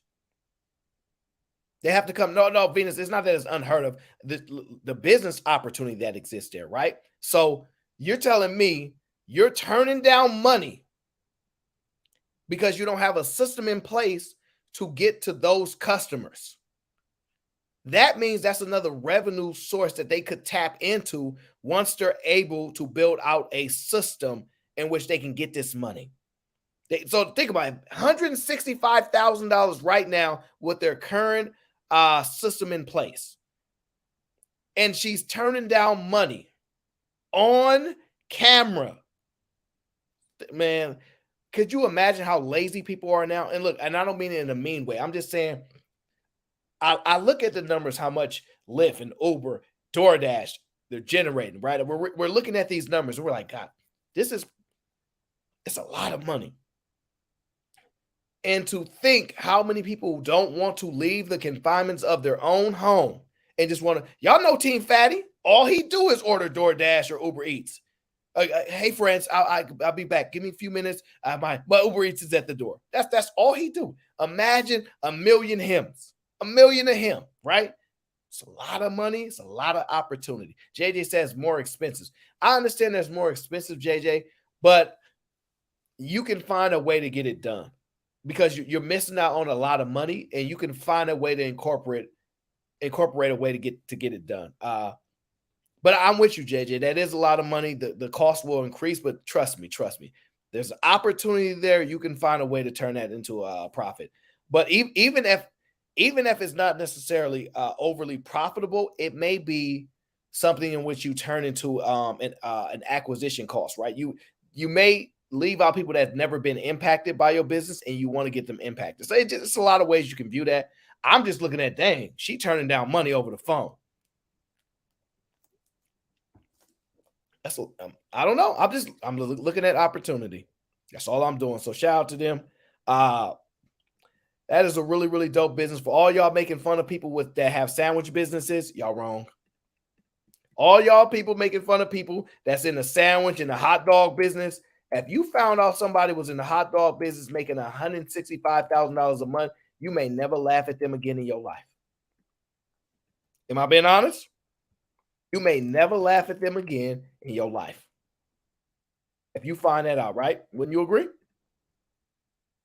I know I wouldn't. Let me find out somebody making that kind of money. Selling sandwiches or hot dogs. That's crazy. I saw the video and I got a little jealous. I'm not going to lie. I got a little jealous. I did. Because he put the family on and they eating. Okay, I'm joking. I didn't get jealous, but I was actually really proud. I like to see people doing stuff like this. Look at all those people that just sitting outside, man.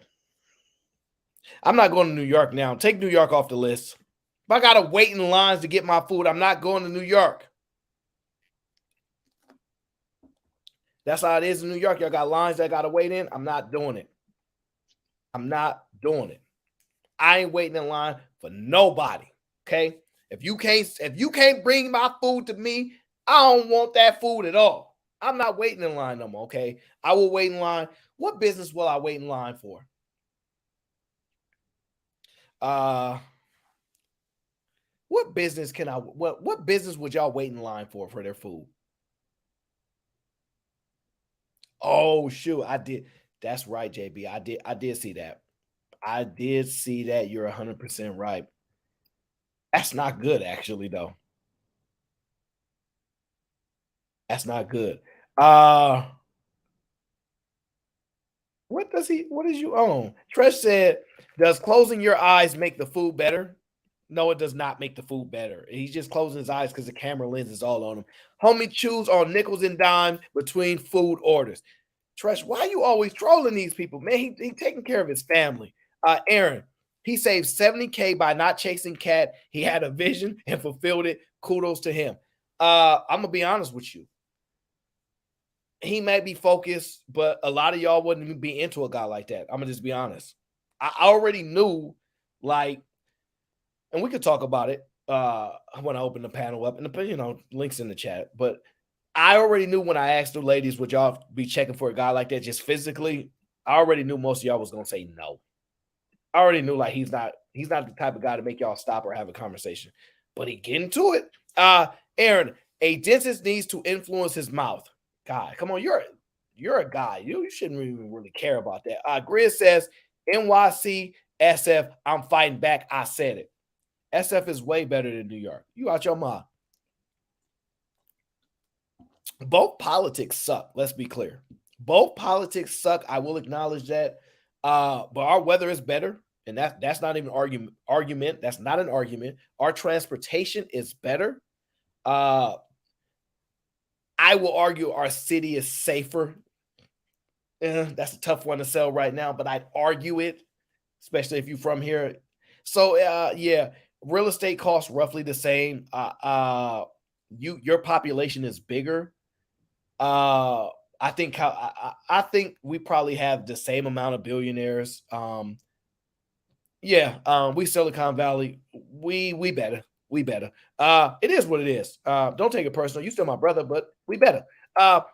JB says, Aaron, on a side note, did you know that Uber has enabled the buy now, pay later? I totally forgot about that, but you're absolutely right. Now, if you use Apple Pay, folks can finance their rides now. I'm going to tell you something, JB, and you know that we know. People are going to do that. People are going to finance their rides. I'm telling you this now. They're going to do it.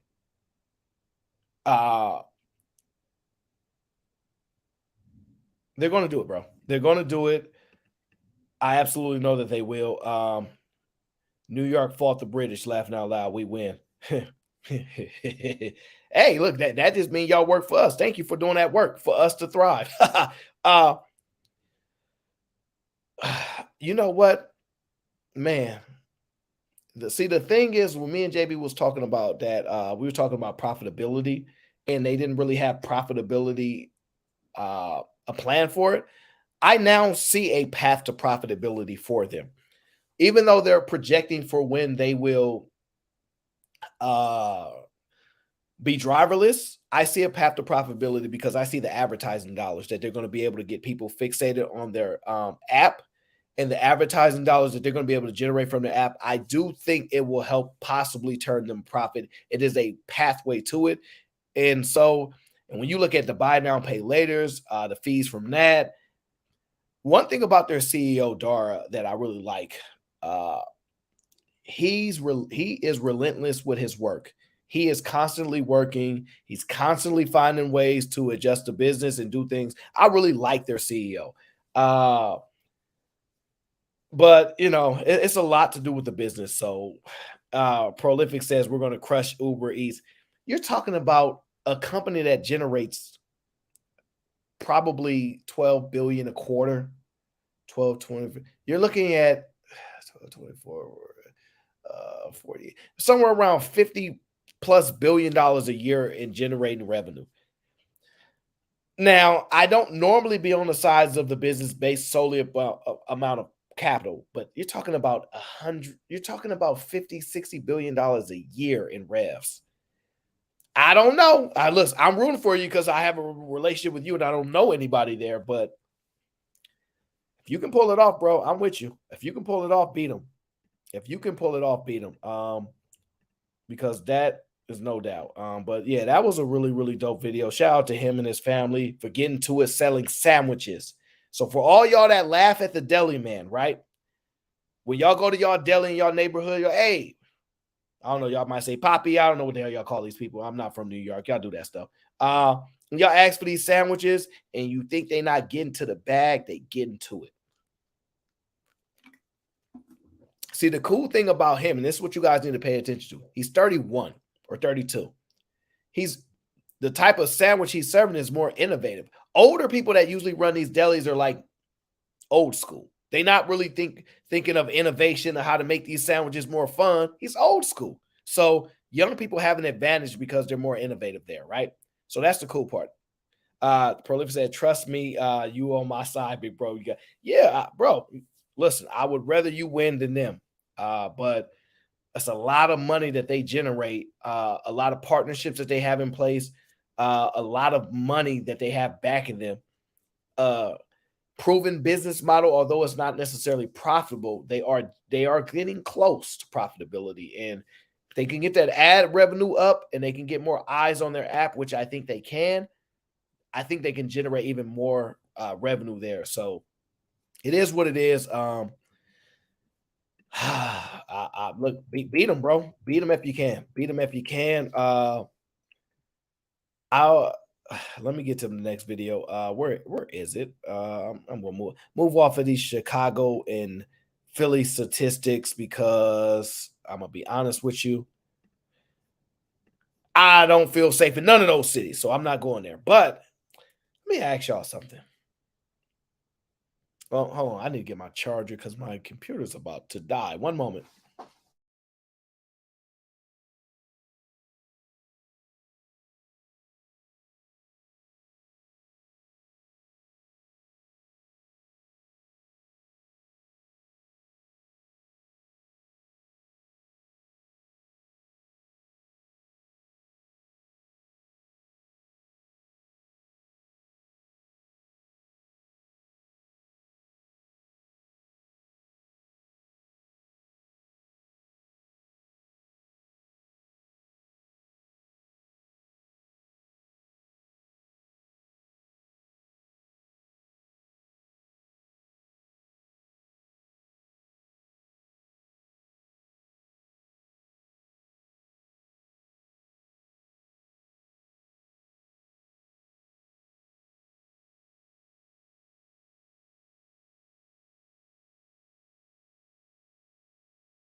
Okay, found my charger.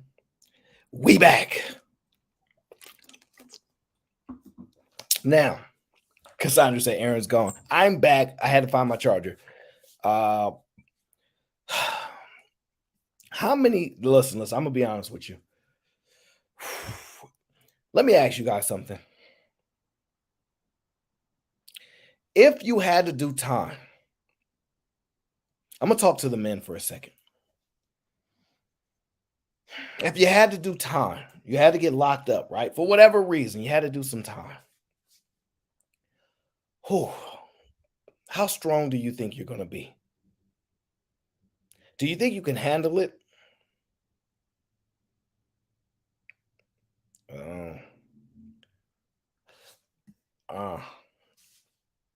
JB says, hot take. I think Travis was a better CEO, but he's too raw for Wall Street in our politically correct culture.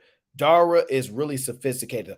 I actually like Dara more. I think he's more suited temperamentally, like his temperament is better for that business model. But I agree that I understand that the politics plays a big role in Travis, like his engine.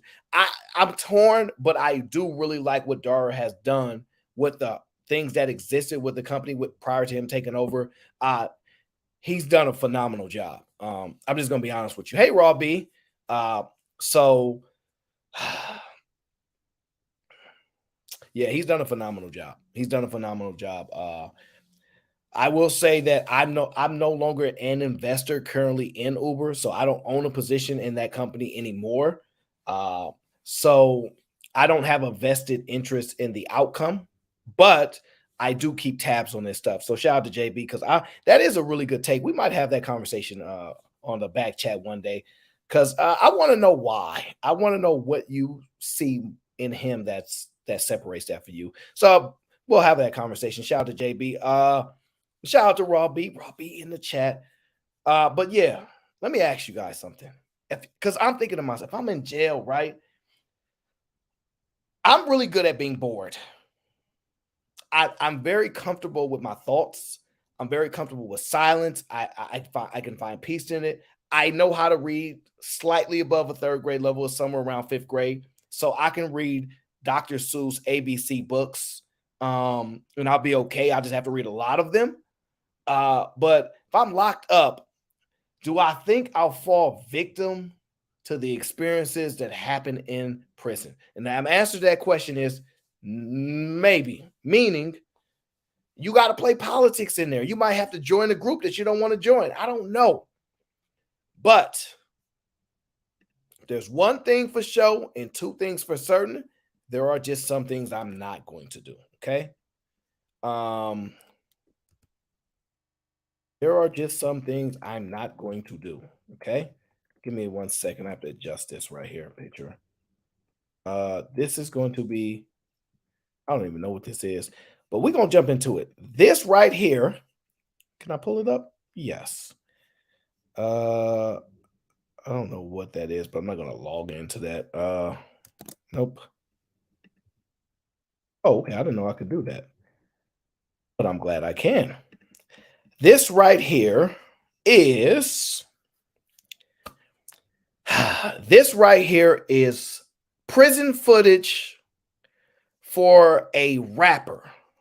Okay, a rapper named Young Jay. Okay, now I'm not sure where Young Jay is from. He might be from Chicago. I'm not sure. But actually, I do think he's from Chicago, right? But he's in prison.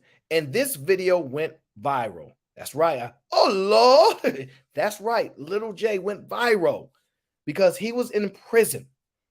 And in this video, which I'm going to play for y'all, his actions and activity became questionable. Shout out to Chris. He said he from the Shy. Yeah, okay. I thought so. Yeah, his actions became into question, right? Now, I'm going to play that part of the video for y'all so y'all can just see. And we're going to just watch. I don't think it has any sounds. But this is Young Jay in prison with somebody else. And he went viral because that person sat on his lap. Not only did they sit on his lap, but I also saw a video when a peck was exchanged. Now, I don't know the rules in prison. I don't know how stuff work, but I know this. That person sitting on his lap put their lips on his lips. They listen, I don't know if it's in this video, and I'll be hopeful that you don't have to see it, but I saw it.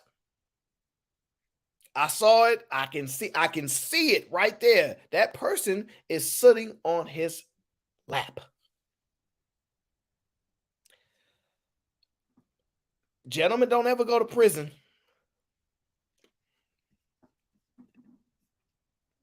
Now, I don't have the video, the other video, of where they exchanged a little kissy kiss. But I seen it, and I didn't save the video. Angela says she's seen it. So, Angela, you know what I'm talking about, okay? They seen it. So, it is what it is, right? I'm a little worried because I do know he's part of, like, a gang back home in Chicago, and I don't believe that this activity is normally accepted, but I don't know, because I don't know the rules as if whatever happens in Vegas stays in Vegas, whatever happens in prison stays in prison, except if they have a camera, pointing right at you. Now, let me ask you guys this, right? Let me ask you guys this.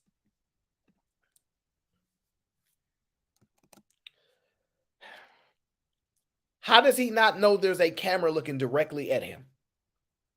Now, me personally, you shouldn't do that if there ain't no cameras around. Now, I don't know the rules of prison. I ain't planning on ever going to prison. If I do, then I know why I'm there, okay? Is that how it goes?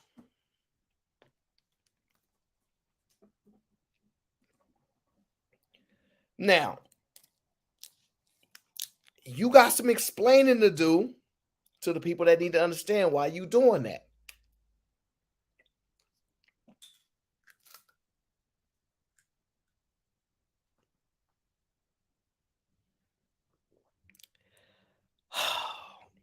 I don't know if I want to. I'm not trying to go in like. I'm not trying to be mean. I'm not trying to be like ruthless. Cece says, "Is he a popular rapper?" He's a known rapper, and to me, that's enough. They wouldn't have put this footage out for some random other guy that's in there. He's a known rapper in Chicago, and he's part of some gang, right? So he's known. It's not like they don't know him. He has somewhat of a name, right? I don't listen to his music, so I can't speak to his ability as an artist. I probably wouldn't listen to that stuff anyway, but he might be fire. I don't know. But I know somebody sitting on his lap, and I saw his lips touch their lips like this. Now, it ain't on me to make no judgments, but I don't know. Shadow Dragon says he's known where he's from. Yes. So he's known over there. You got some explaining to do to the people that don't understand what's going on. So please, if you can, explain to the people what you're doing. Man, make it make sense. Man, make it make sense, man. Y'all try to do anything to try to tarnish the face, man. So this is audio. I don't know if they're, let's see here. Can I? Okay, yeah. Yeah, let me see. Did he I don't know if he, this is the man, audio. make it make sense, man. Y'all try to do anything to try to tarnish the face, man. As soon as y'all put dude up actually saying some gay shit, y'all was trying to put me on there. Look at that shit, man. Like, come on, y'all try anything. Face no bad, tattoos no bad, body no skin tone. Come on, man. Make it make sense, man. Thank y'all, though. Thanks for taking relevant. Thanks for keeping me clear, this stupid ass. Man. I'm not sure what that be about. I'm gonna leave it alone. You know what? I'm not even gonna get into that. That was crazy. Uh you can stand for it if you want to stand for it. That's crazy. Treshman says selling my back box first night AO inmate for sale. No, bro. Listen, I can't tell you what to do, but please. How you gonna go out on the first night? Get beat up or something. Uh get knocked unconscious or something. Like, though, you can't go out on the first night like that. At least be beaten down to a bloody pulp where you like, I can't move, I can't do nothing. But I guess that's how they moving over in some of them they hoods. I don't know. Leave me alone. Aaron, we've been known a lot of these ninjas is for the Rainbow Squad. That's why some of these jailbirds love getting booked. They miss their boyfriends. See, you know what? When somebody's in a gang and they go in jail and can openly do that as a representation of that gang, I would have to agree that's a possibility that that's true. That's normally not the case. You normally can't get away with that. You normally can't, especially known open like that. Man, back in the day, he would have got a note and somebody would have went into his cell. Like, listen, you know what? Never mind. I don't know. I don't know. So these gangs operate differently now. But listen, he ain't selling no albums when he come out. How many albums y'all think he gonna sell when he get out? Maybe can one of y'all look up for how long he got time? Somebody look up how long he's booked. It should be public. Because if he got like a long time, let me say like 25 years or something like that, he may think he's never coming home and he may just do it, or he doing it because he's scared, which confuses me. Oh, JB said he's out. Oh, you telling me he's not even in there? Oh, you mean he wasn't even serving 5 years?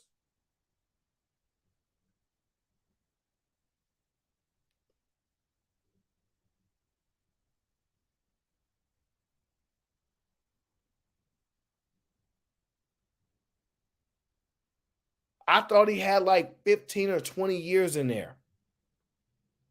Whoa.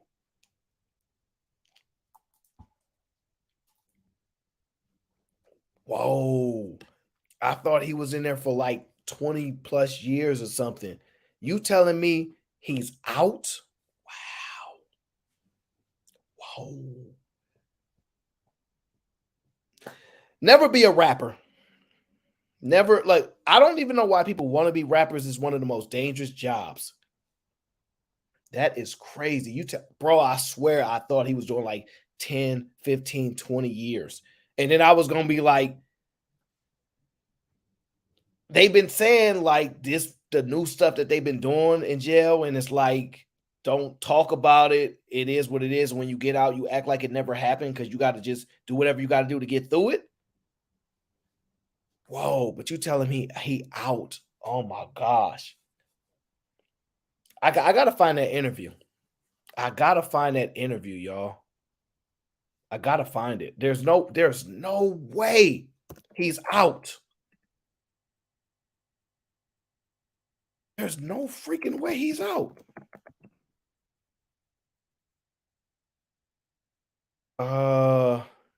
Nope.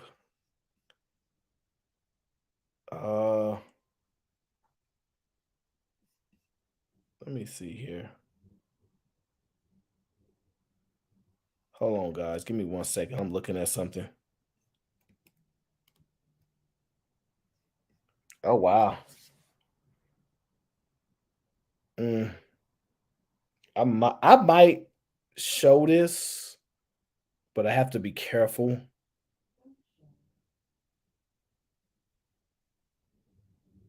Um,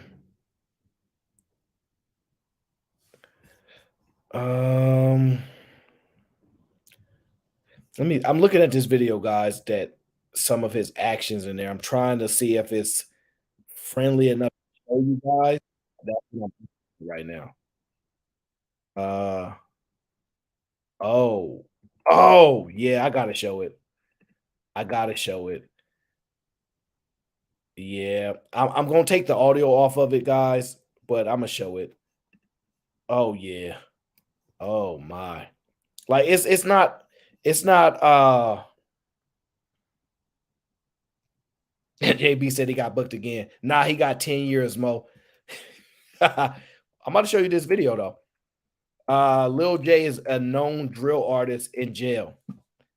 You know what? You got me. That was a good one, Tresh. You got me because I was thinking about drill rap. That was a good one. That was a good one. I'm gonna give you that. I'm gonna give you that. I'm gonna show y'all this video though, because this actually shows. Oh man, this is it. Wow. Let me see. He's currently in prison for violating parole. He got caught with a firearm with a switch. He gonna be there for 10 years. He doesn't look like a little guy. So this is the video. Check this out. It says Little J chokes a transmission in Cook County. This is 2017, but this is why it's interesting. I'm gonna show you. This is why this video is a little interesting. I'm gonna show you in just a sec. I'm not gonna play the audio though, because it does have some audio, but not in the beginning. Check this out.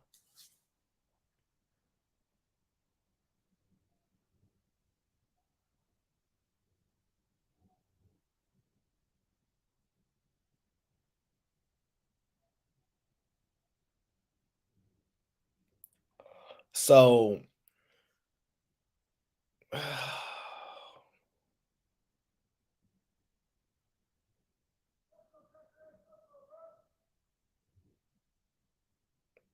interesting.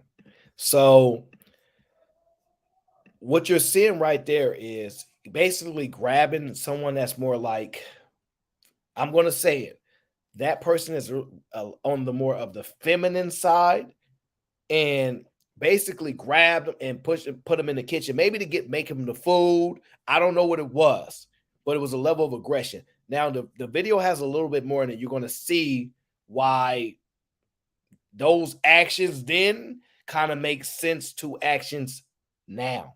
Watch. This is crazy. I'm going to forward it just a little bit. That has some music playing, so I have to be careful with it. But this is the person that he grabbed.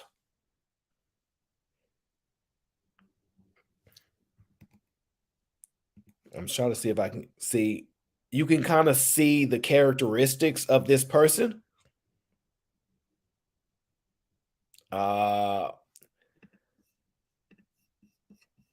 So yes, I believe it's a I believe it's a shape shift. Like, I don't know the right word, but apparently there's a history of interactions. This is crazy. And you a known rapper. So this is crazy. Man, I don't want to get in trouble for this. I think I might get in trouble. You put your hands on the. You got the right one now. You got the right one now. So right there, like, I'm sorry. It is what it is. You picked the right one. You picked the right one. I'm sorry. I gotta chill. I got to chill. I noticed he was sagging his pants though. I noticed he was sagging his pants in jail. And so I think that's the code back there. I don't know. Wow. Shout out to Gilded Quan says it's an Autobot, Mo. Yeah, we're gonna call it Autobot. I'm good with that. That's crazy. We're gonna be done with these guys. Wow. It's a little concerning, but it is what it is, y'all. I can't even tell this person what to do with their life in a prison. It is what it is. I will say this. I saw this video, right? And let me pull it up. I think this is an interesting question. Aaron, you need only one woman in prison. Yeah, if you can, I know you didn't say that, Aaron. You need only one woman in prison, but I'm gonna add that. Yeah, if I could sneak a woman in prison, yeah, I'll be him. If I could pull that off and just sneak a actual woman in prison, yeah, you might be able to sustain. But I'm not taking one of these creative players. I'm gonna say that now. I'm not taking a creative player. That's out. So that's not happening. This is an interesting video, y'all. I'm gonna play this video for y'all, and it's on the theme. How am I trying to act brand new, Just Me? The more they complain, it tells you a lot about their choices. Just Me, I'm not brand new. What you talking about? I've been rocking with Just Me. What you talking about? I'm gonna play this video for y'all since we're on the theme of prison. Shout out to Antonio. That's my guy. He's my you know, I was gonna say my go-to for the insight of some of the experiences there, but I'm gonna let him escape out of this one because he don't want to touch this one. Tresh says, I bet finger wave mouth is fire though. Why? Why do you have to troll and say these things? Why, Tresh? Why? I hope you're a woman. I swear, if you're a woman, I feel a little bit better about what you be making me read. Man, I hope you're a woman. Check this video out, though. Because y'all know I'm big on loyalty. But this video right here will have you questioning loyalty, y'all. I'm telling you, this video right here will have you questioning loyalty. Listen to this. On the question, ladies and germs. So actually it's oh my god, it is a question. Sorry, Renee, my girlfriend of 4 years, told the cops that my drugs were hers. She did the time for me. I thought the judge would be lenient because she didn't have a record. Nope, she received 2 years in prison and lost her job. I visited her twice, but the ride to the prison was too long.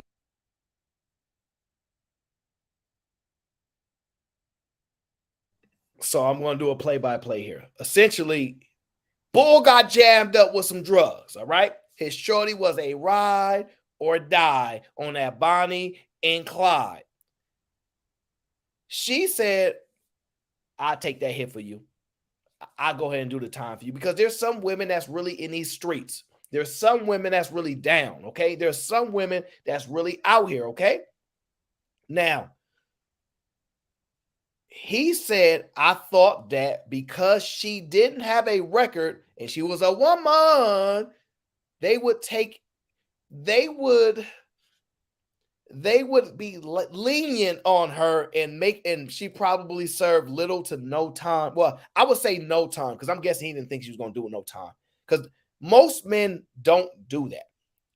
So most men won't let their woman take the drop. Okay, most men won't let their woman go to jail, right? Even if the woman's in the wrong, a man normally do the jail, right? Now, she took the charge and she's in jail. He says he visited her a couple times, but the prison was too far. The prison was too far. That's where we at right now. Okay, that's on the audio. The prison was too far. That's where we at. Oh man, let me slide this over here in this slot so it's easy for me to grab. And I met someone else. I don't accept her prison calls, but I replied to her. Yo, listen, my God. She did the time for him. And because she was too far away for him to keep pulling up on her, pull up on me. In that time frame, he met somebody else. He stopped accepting her calls. He stopped accepting her calls, but he answered like a letter or something, right?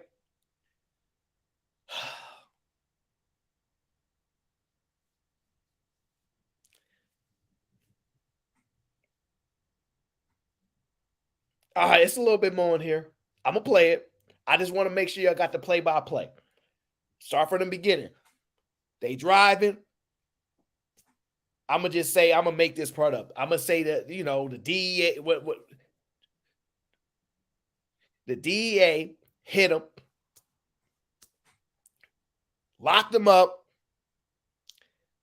He threw the drugs on her and said, "Officer, those are her drugs." She said, "I ain't no snitch." So she gonna take it like a G. All right, put that on. Y'all ever seen Weebay from The Wire? Right? When you know when he in there eating, he eating like this burger or something, and they like, "So tell me about these murders." And he like, "Yeah, I did that one too. And if you bring me some more food, yeah, I did that one." He was just eating them. "How many more burgers you got?" "I did that." He took all the bodies. He said he took out everybody. He was just taking them bodies. He knew he wasn't getting out. He just took. "Yeah, I did. Oh yeah, I did that one too." Yeah. Shout out to Weebay. You know, he listen, he took one for the team, okay? Pause. He did though. Now, this lady decided to take one for her man, because all these men be on the internet talking about, "I want a ride or die chick. You women ain't like grandma no more. Y'all don't ride for us. I don't trust y'all." He found him one.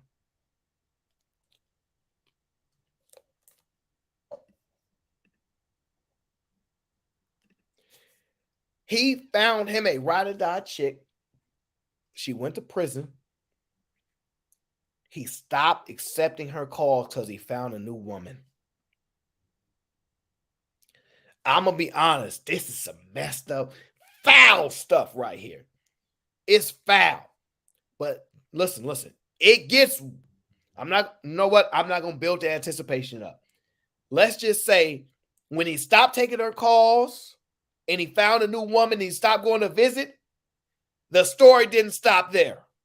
Listen to this. Her letters. She's getting released in August and expects to come back to her apartment. She's getting released.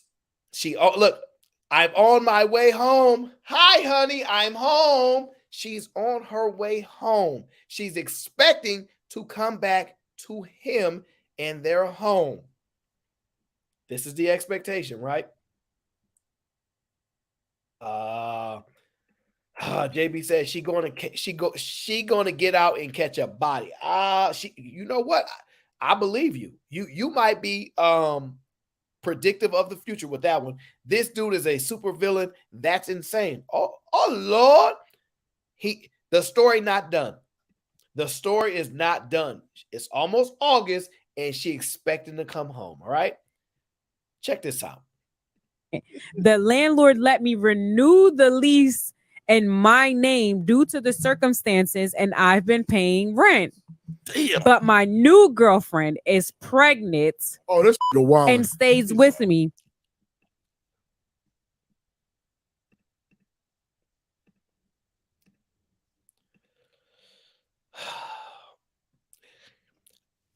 I know you couldn't see the video, but I know you guys can hear the audio.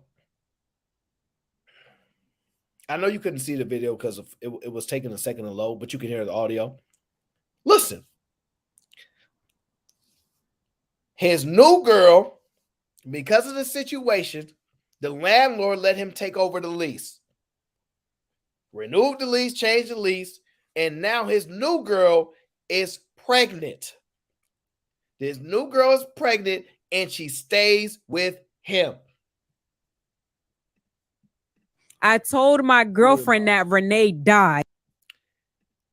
He told his current woman, yeah, she died. He told his current woman, oh yeah, she dead. You know, my ex, she died. Gave a sob story. Told her, listen, give me the big screen. Listen, you know how when rappers be like, yeah, they act like you dead or in jail. When you go to jail, they act like you dead. When you go to jail, they act like you dead, okay? She went to jail, and he told everybody she died. Now, this is some foul stuff. This is some of the most, I would say, diabolical stuff I've ever heard. This is some foul stuff. Oh, Lord. Oh, Lord. And the man told his new girl that she died, but she living in her house, and she coming home. Man, you can't make these stories up, y'all. You can't. Hopefully that's the end of that story. When we first hooked up. So she's been wearing Renee's clothes as well. Yo.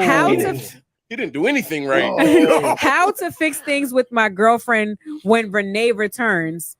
How to gently let Renee know she's been replaced and her apartment is mine.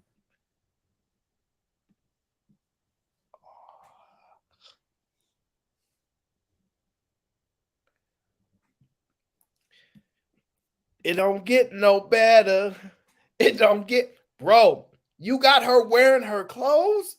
It don't get no more foul than that. You made her do jail time for you. You told people she was dead. You impregnated another woman. You couldn't just sleep with a few women. You impregnated another woman and you got her in her apartment in her clothes, acting like she's her, basically. Listen, if Renee goes back to jail, like Angela said, she's going back to jail. Well, let's just say if I am on that particular juror, listen, she ain't gonna be going back on my watch. Listen, this is some foul stuff. This is some of the foulest story I have ever heard. And listen, we've been watching a lot of stories lately.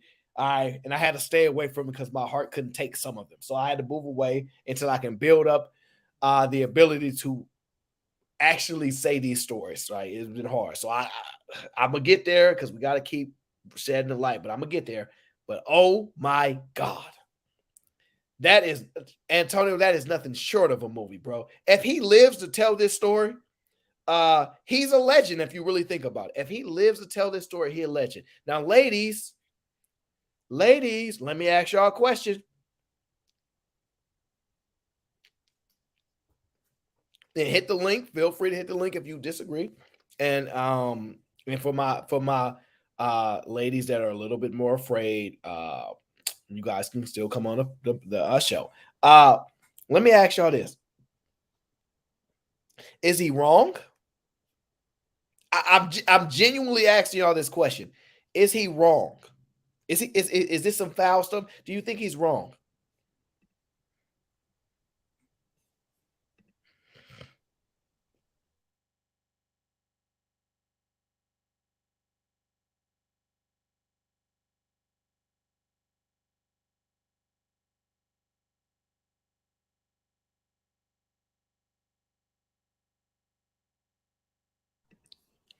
Cece says, no, he ain't wrong. Just Me says, that's what y'all need to tell us. Well, we need to tell y'all the truth. Cassandra said he's dead wrong. Miss Bliss says beyond foul. Kira, she says he's wrong and also dead after that. Dang, Kira, calm down. I know you are a little possessive, but calm down. Grizz says yes, right? Now, this is the first time I've seen this full video. I didn't watch the whole thing because I like to react to it live. I seen a little bit and I said, oh, this is good. This is a question about jail. I stopped it only like 10 seconds in. I watched it live with y'all, right? Now, let me tell y'all why I'm not sure if he's wrong. Every time the ladies come up here, they say, if you go to jail, I'm not waiting for you. If you do something stupid to put yourself in jail, I'm not waiting for you. This is what y'all say. I ain't making this stuff up. This is what y'all say, right? Now, if that's the case, this ain't abnormal. Women get pregnant by other men all the time when they men get locked up. Now, I know what y'all thinking. But Aaron, she did the time for him. That's facts. That's facts. She did do the time for him. But I could argue that if your man is selling drugs and you're benefiting from him doing that, he's doing that prison time if he get locked up for you. I can make the argument that he's doing that prison time for you. So even though you decided to take the charge and do the time and it's for him, I could argue he did time for you as well. And because fair is fair, I have to accept it. Y'all say all the time, well, look, I'm not waiting for no man. Like, and if I did wait, like, I got to be able to do my thing. He better not ask. That's what y'all say. Now, I know a lot of y'all get pregnant. Most guys know the street rules, which is when you get locked up, ain't nobody gonna do nothing but basically mess with your girl. That's pretty much what they're gonna do. When you get locked up, somebody's smashing your chick. That's the facts. And it's somebody from your hood typically. That's the foul part. It's somebody from your hood. And if not, it's the next hood over. It is what it is. Somebody smashing, right? Now, all I'm saying is I don't know how wrong he is.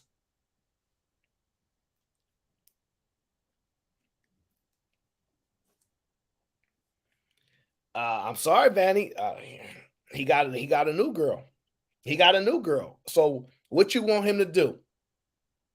You made a grown woman decision to do the time, and I couldn't wait. And look, if the women can't wait and y'all so aggressive, I ain't waiting for no man if he do something stupid and go to jail. What you expect a man to do? What you expect a man to do? Don't get me wrong, Papoose. Shout out to Papoose. You know what I mean? 1 in a million. It goes on and on and on. See, there's a 1 in a million chance you can get a man to hold you down for a couple years. But my best guess, I wouldn't bank on it. And because you can't bank on it, he has a new girl, he get her pregnant. This my advice to you. You ain't got nowhere else to go. He done took your apartment. You might as well go ahead and be a throuple. I know, look, you just did probably 6 months, a year, a bunch of chicks was in there with you. Who knows what you was doing to get through that time? I ain't judging.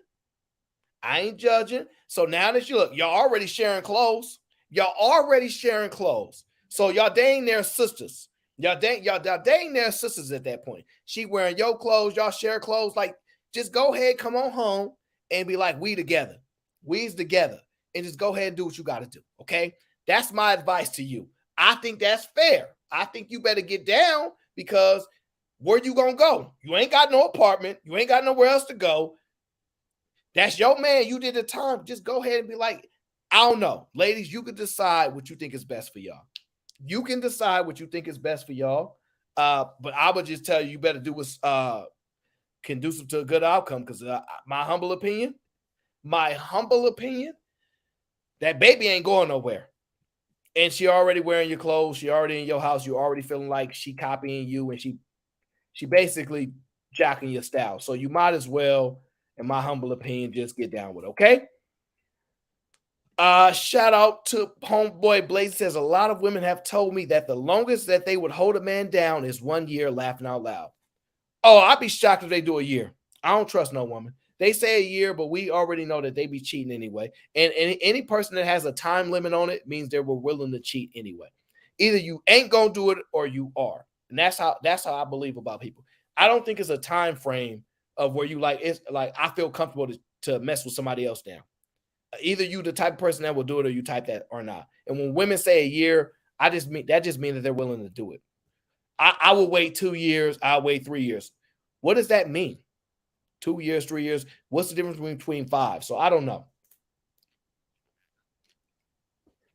And with all these studs in the roles, I don't know why y'all can't wait 5 years. Shout out to Grizzy says she got to tat his name and then take a train from his ops before she sent him to go put him down for good. Only get back possible for that ATP. That is some foul stuff, but you might be on to something. But if she get the tat and then the ops take the video of you know what I'm saying, running she still. What if she get away with it? What if she get away with it and she got the video of the ops running through her and she show him the video like whatever the case is, and then she get rid of him? She still got that video out there. I don't know. The tat definitely got to get the tat from definitely got to get the tat. I'm with you on that one. But I don't know about the other stuff, Grizz. I don't know. Just Me says submission for one max man is different for another. Seems like she was being submissive and cooperative. She got what he asked for. Now, where'd that leave her? Okay. Yeah. Nobody guarantees success in winning in life just because you're submissive. Nobody guarantees because you're cooperative with a man that you're going to have a successful productive life. Nobody guarantees that. You might get stuck with a loser. You might be submissive to a loser. There's no guaranteed victory in life. Life is what you're going to put into it and what you make of it. She picked him. She thought she was rolling with somebody that had loyalty. I'm gonna just tell you this, and this is for me, right? I'm if she did time for me, I'm not messing with no other chick. Hold on. Submission for one max man. You said I'm reading it wrong, Jasmine. How am I reading it wrong? Submission for one max man is different for another. Seems like she was being submissive and cooperative. She got what he asked for. Now where that leave her, okay? How am I reading it wrong? Guys, she says I'm reading it wrong, but I don't know. I'm literally just reading it. I could be write it differently then, Jasmine. You can't be 4th grade reading level here and you want to play these. Man. You ain't supposed to do me like that, Jasmine. She says, so he got what he asked for. Fair enough. Oh, he got what she asked for instead of she got what she asked for. Okay, I got you. I got you. Yeah, I'm just saying for me, I'm definitely not leaving my girl. That's not happening. Sorry, Jasmine, I apologize. I'm not leaving my girl, and I'm definitely not getting another chick pregnant. I'm definitely not getting if I fall victim to not being able to hold off my urges or whatever the case is, I'm definitely not getting another woman pregnant. I'm gonna be honest, that's some foul stuff, and that's some foul stuff. I could never do that to a woman that would do time for me. I wouldn't even let a woman do time for me unless like I knew for sure like my time would be like 15 years and she getting like 2, and it makes sense. But I do, CC, I do count because if I got listen, anybody can go to jail, CC. Anybody can go to jail. I'm just be dead honest with you. It can happen to any of us. So now, I'm gonna play one more video. I'm gonna play one more video for y'all, and then I'm gonna leave it alone. All right. I'm gonna play one more video and then I'm gonna leave it alone. This is gonna be good. I'm gonna play this one more video. Now I'm gonna tell y'all this, right? Y'all know the whole, what's her name? Carly, whatever her name is, right? The Carly, what's Carly's last name? I can't remember her name right now.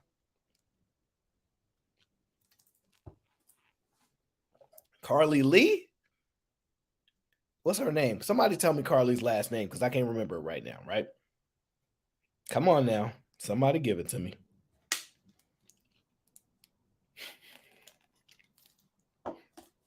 Just me says Smollett. That's not the last name. Carly Russell? Okay, there it is. Thank you. Carly Russell, right?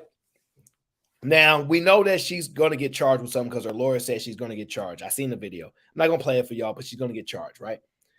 Now, I had people on my stream, right? Who did I have on my stream?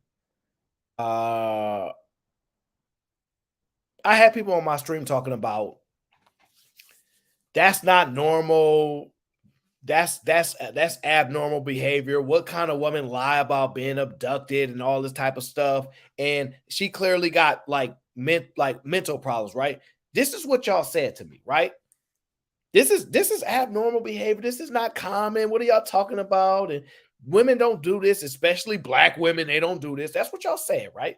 Now, I keep telling y'all, I'm not shocked at all. I think women do this type of stuff to make men jealous and stuff like this, right? It's my personal opinion, right? If you don't believe this is normal behavior, women lying, faking stuff all the time, telling her best friend, hey, try to get with my man, all these tricks, y'all been doing them. Y'all been doing them, right? I was listening to this lady right here, right? And listen to what she said. The craziest thing I've done in a relationship was I faked my own death. What? No, but listen, because I pulled up on him and there was like a girl with him in the car, and it obviously made me feel like shit. So I left because I'm a leaver. Okay, it's a toxic thing. I leave. And she saw her man in the whip with another shorty.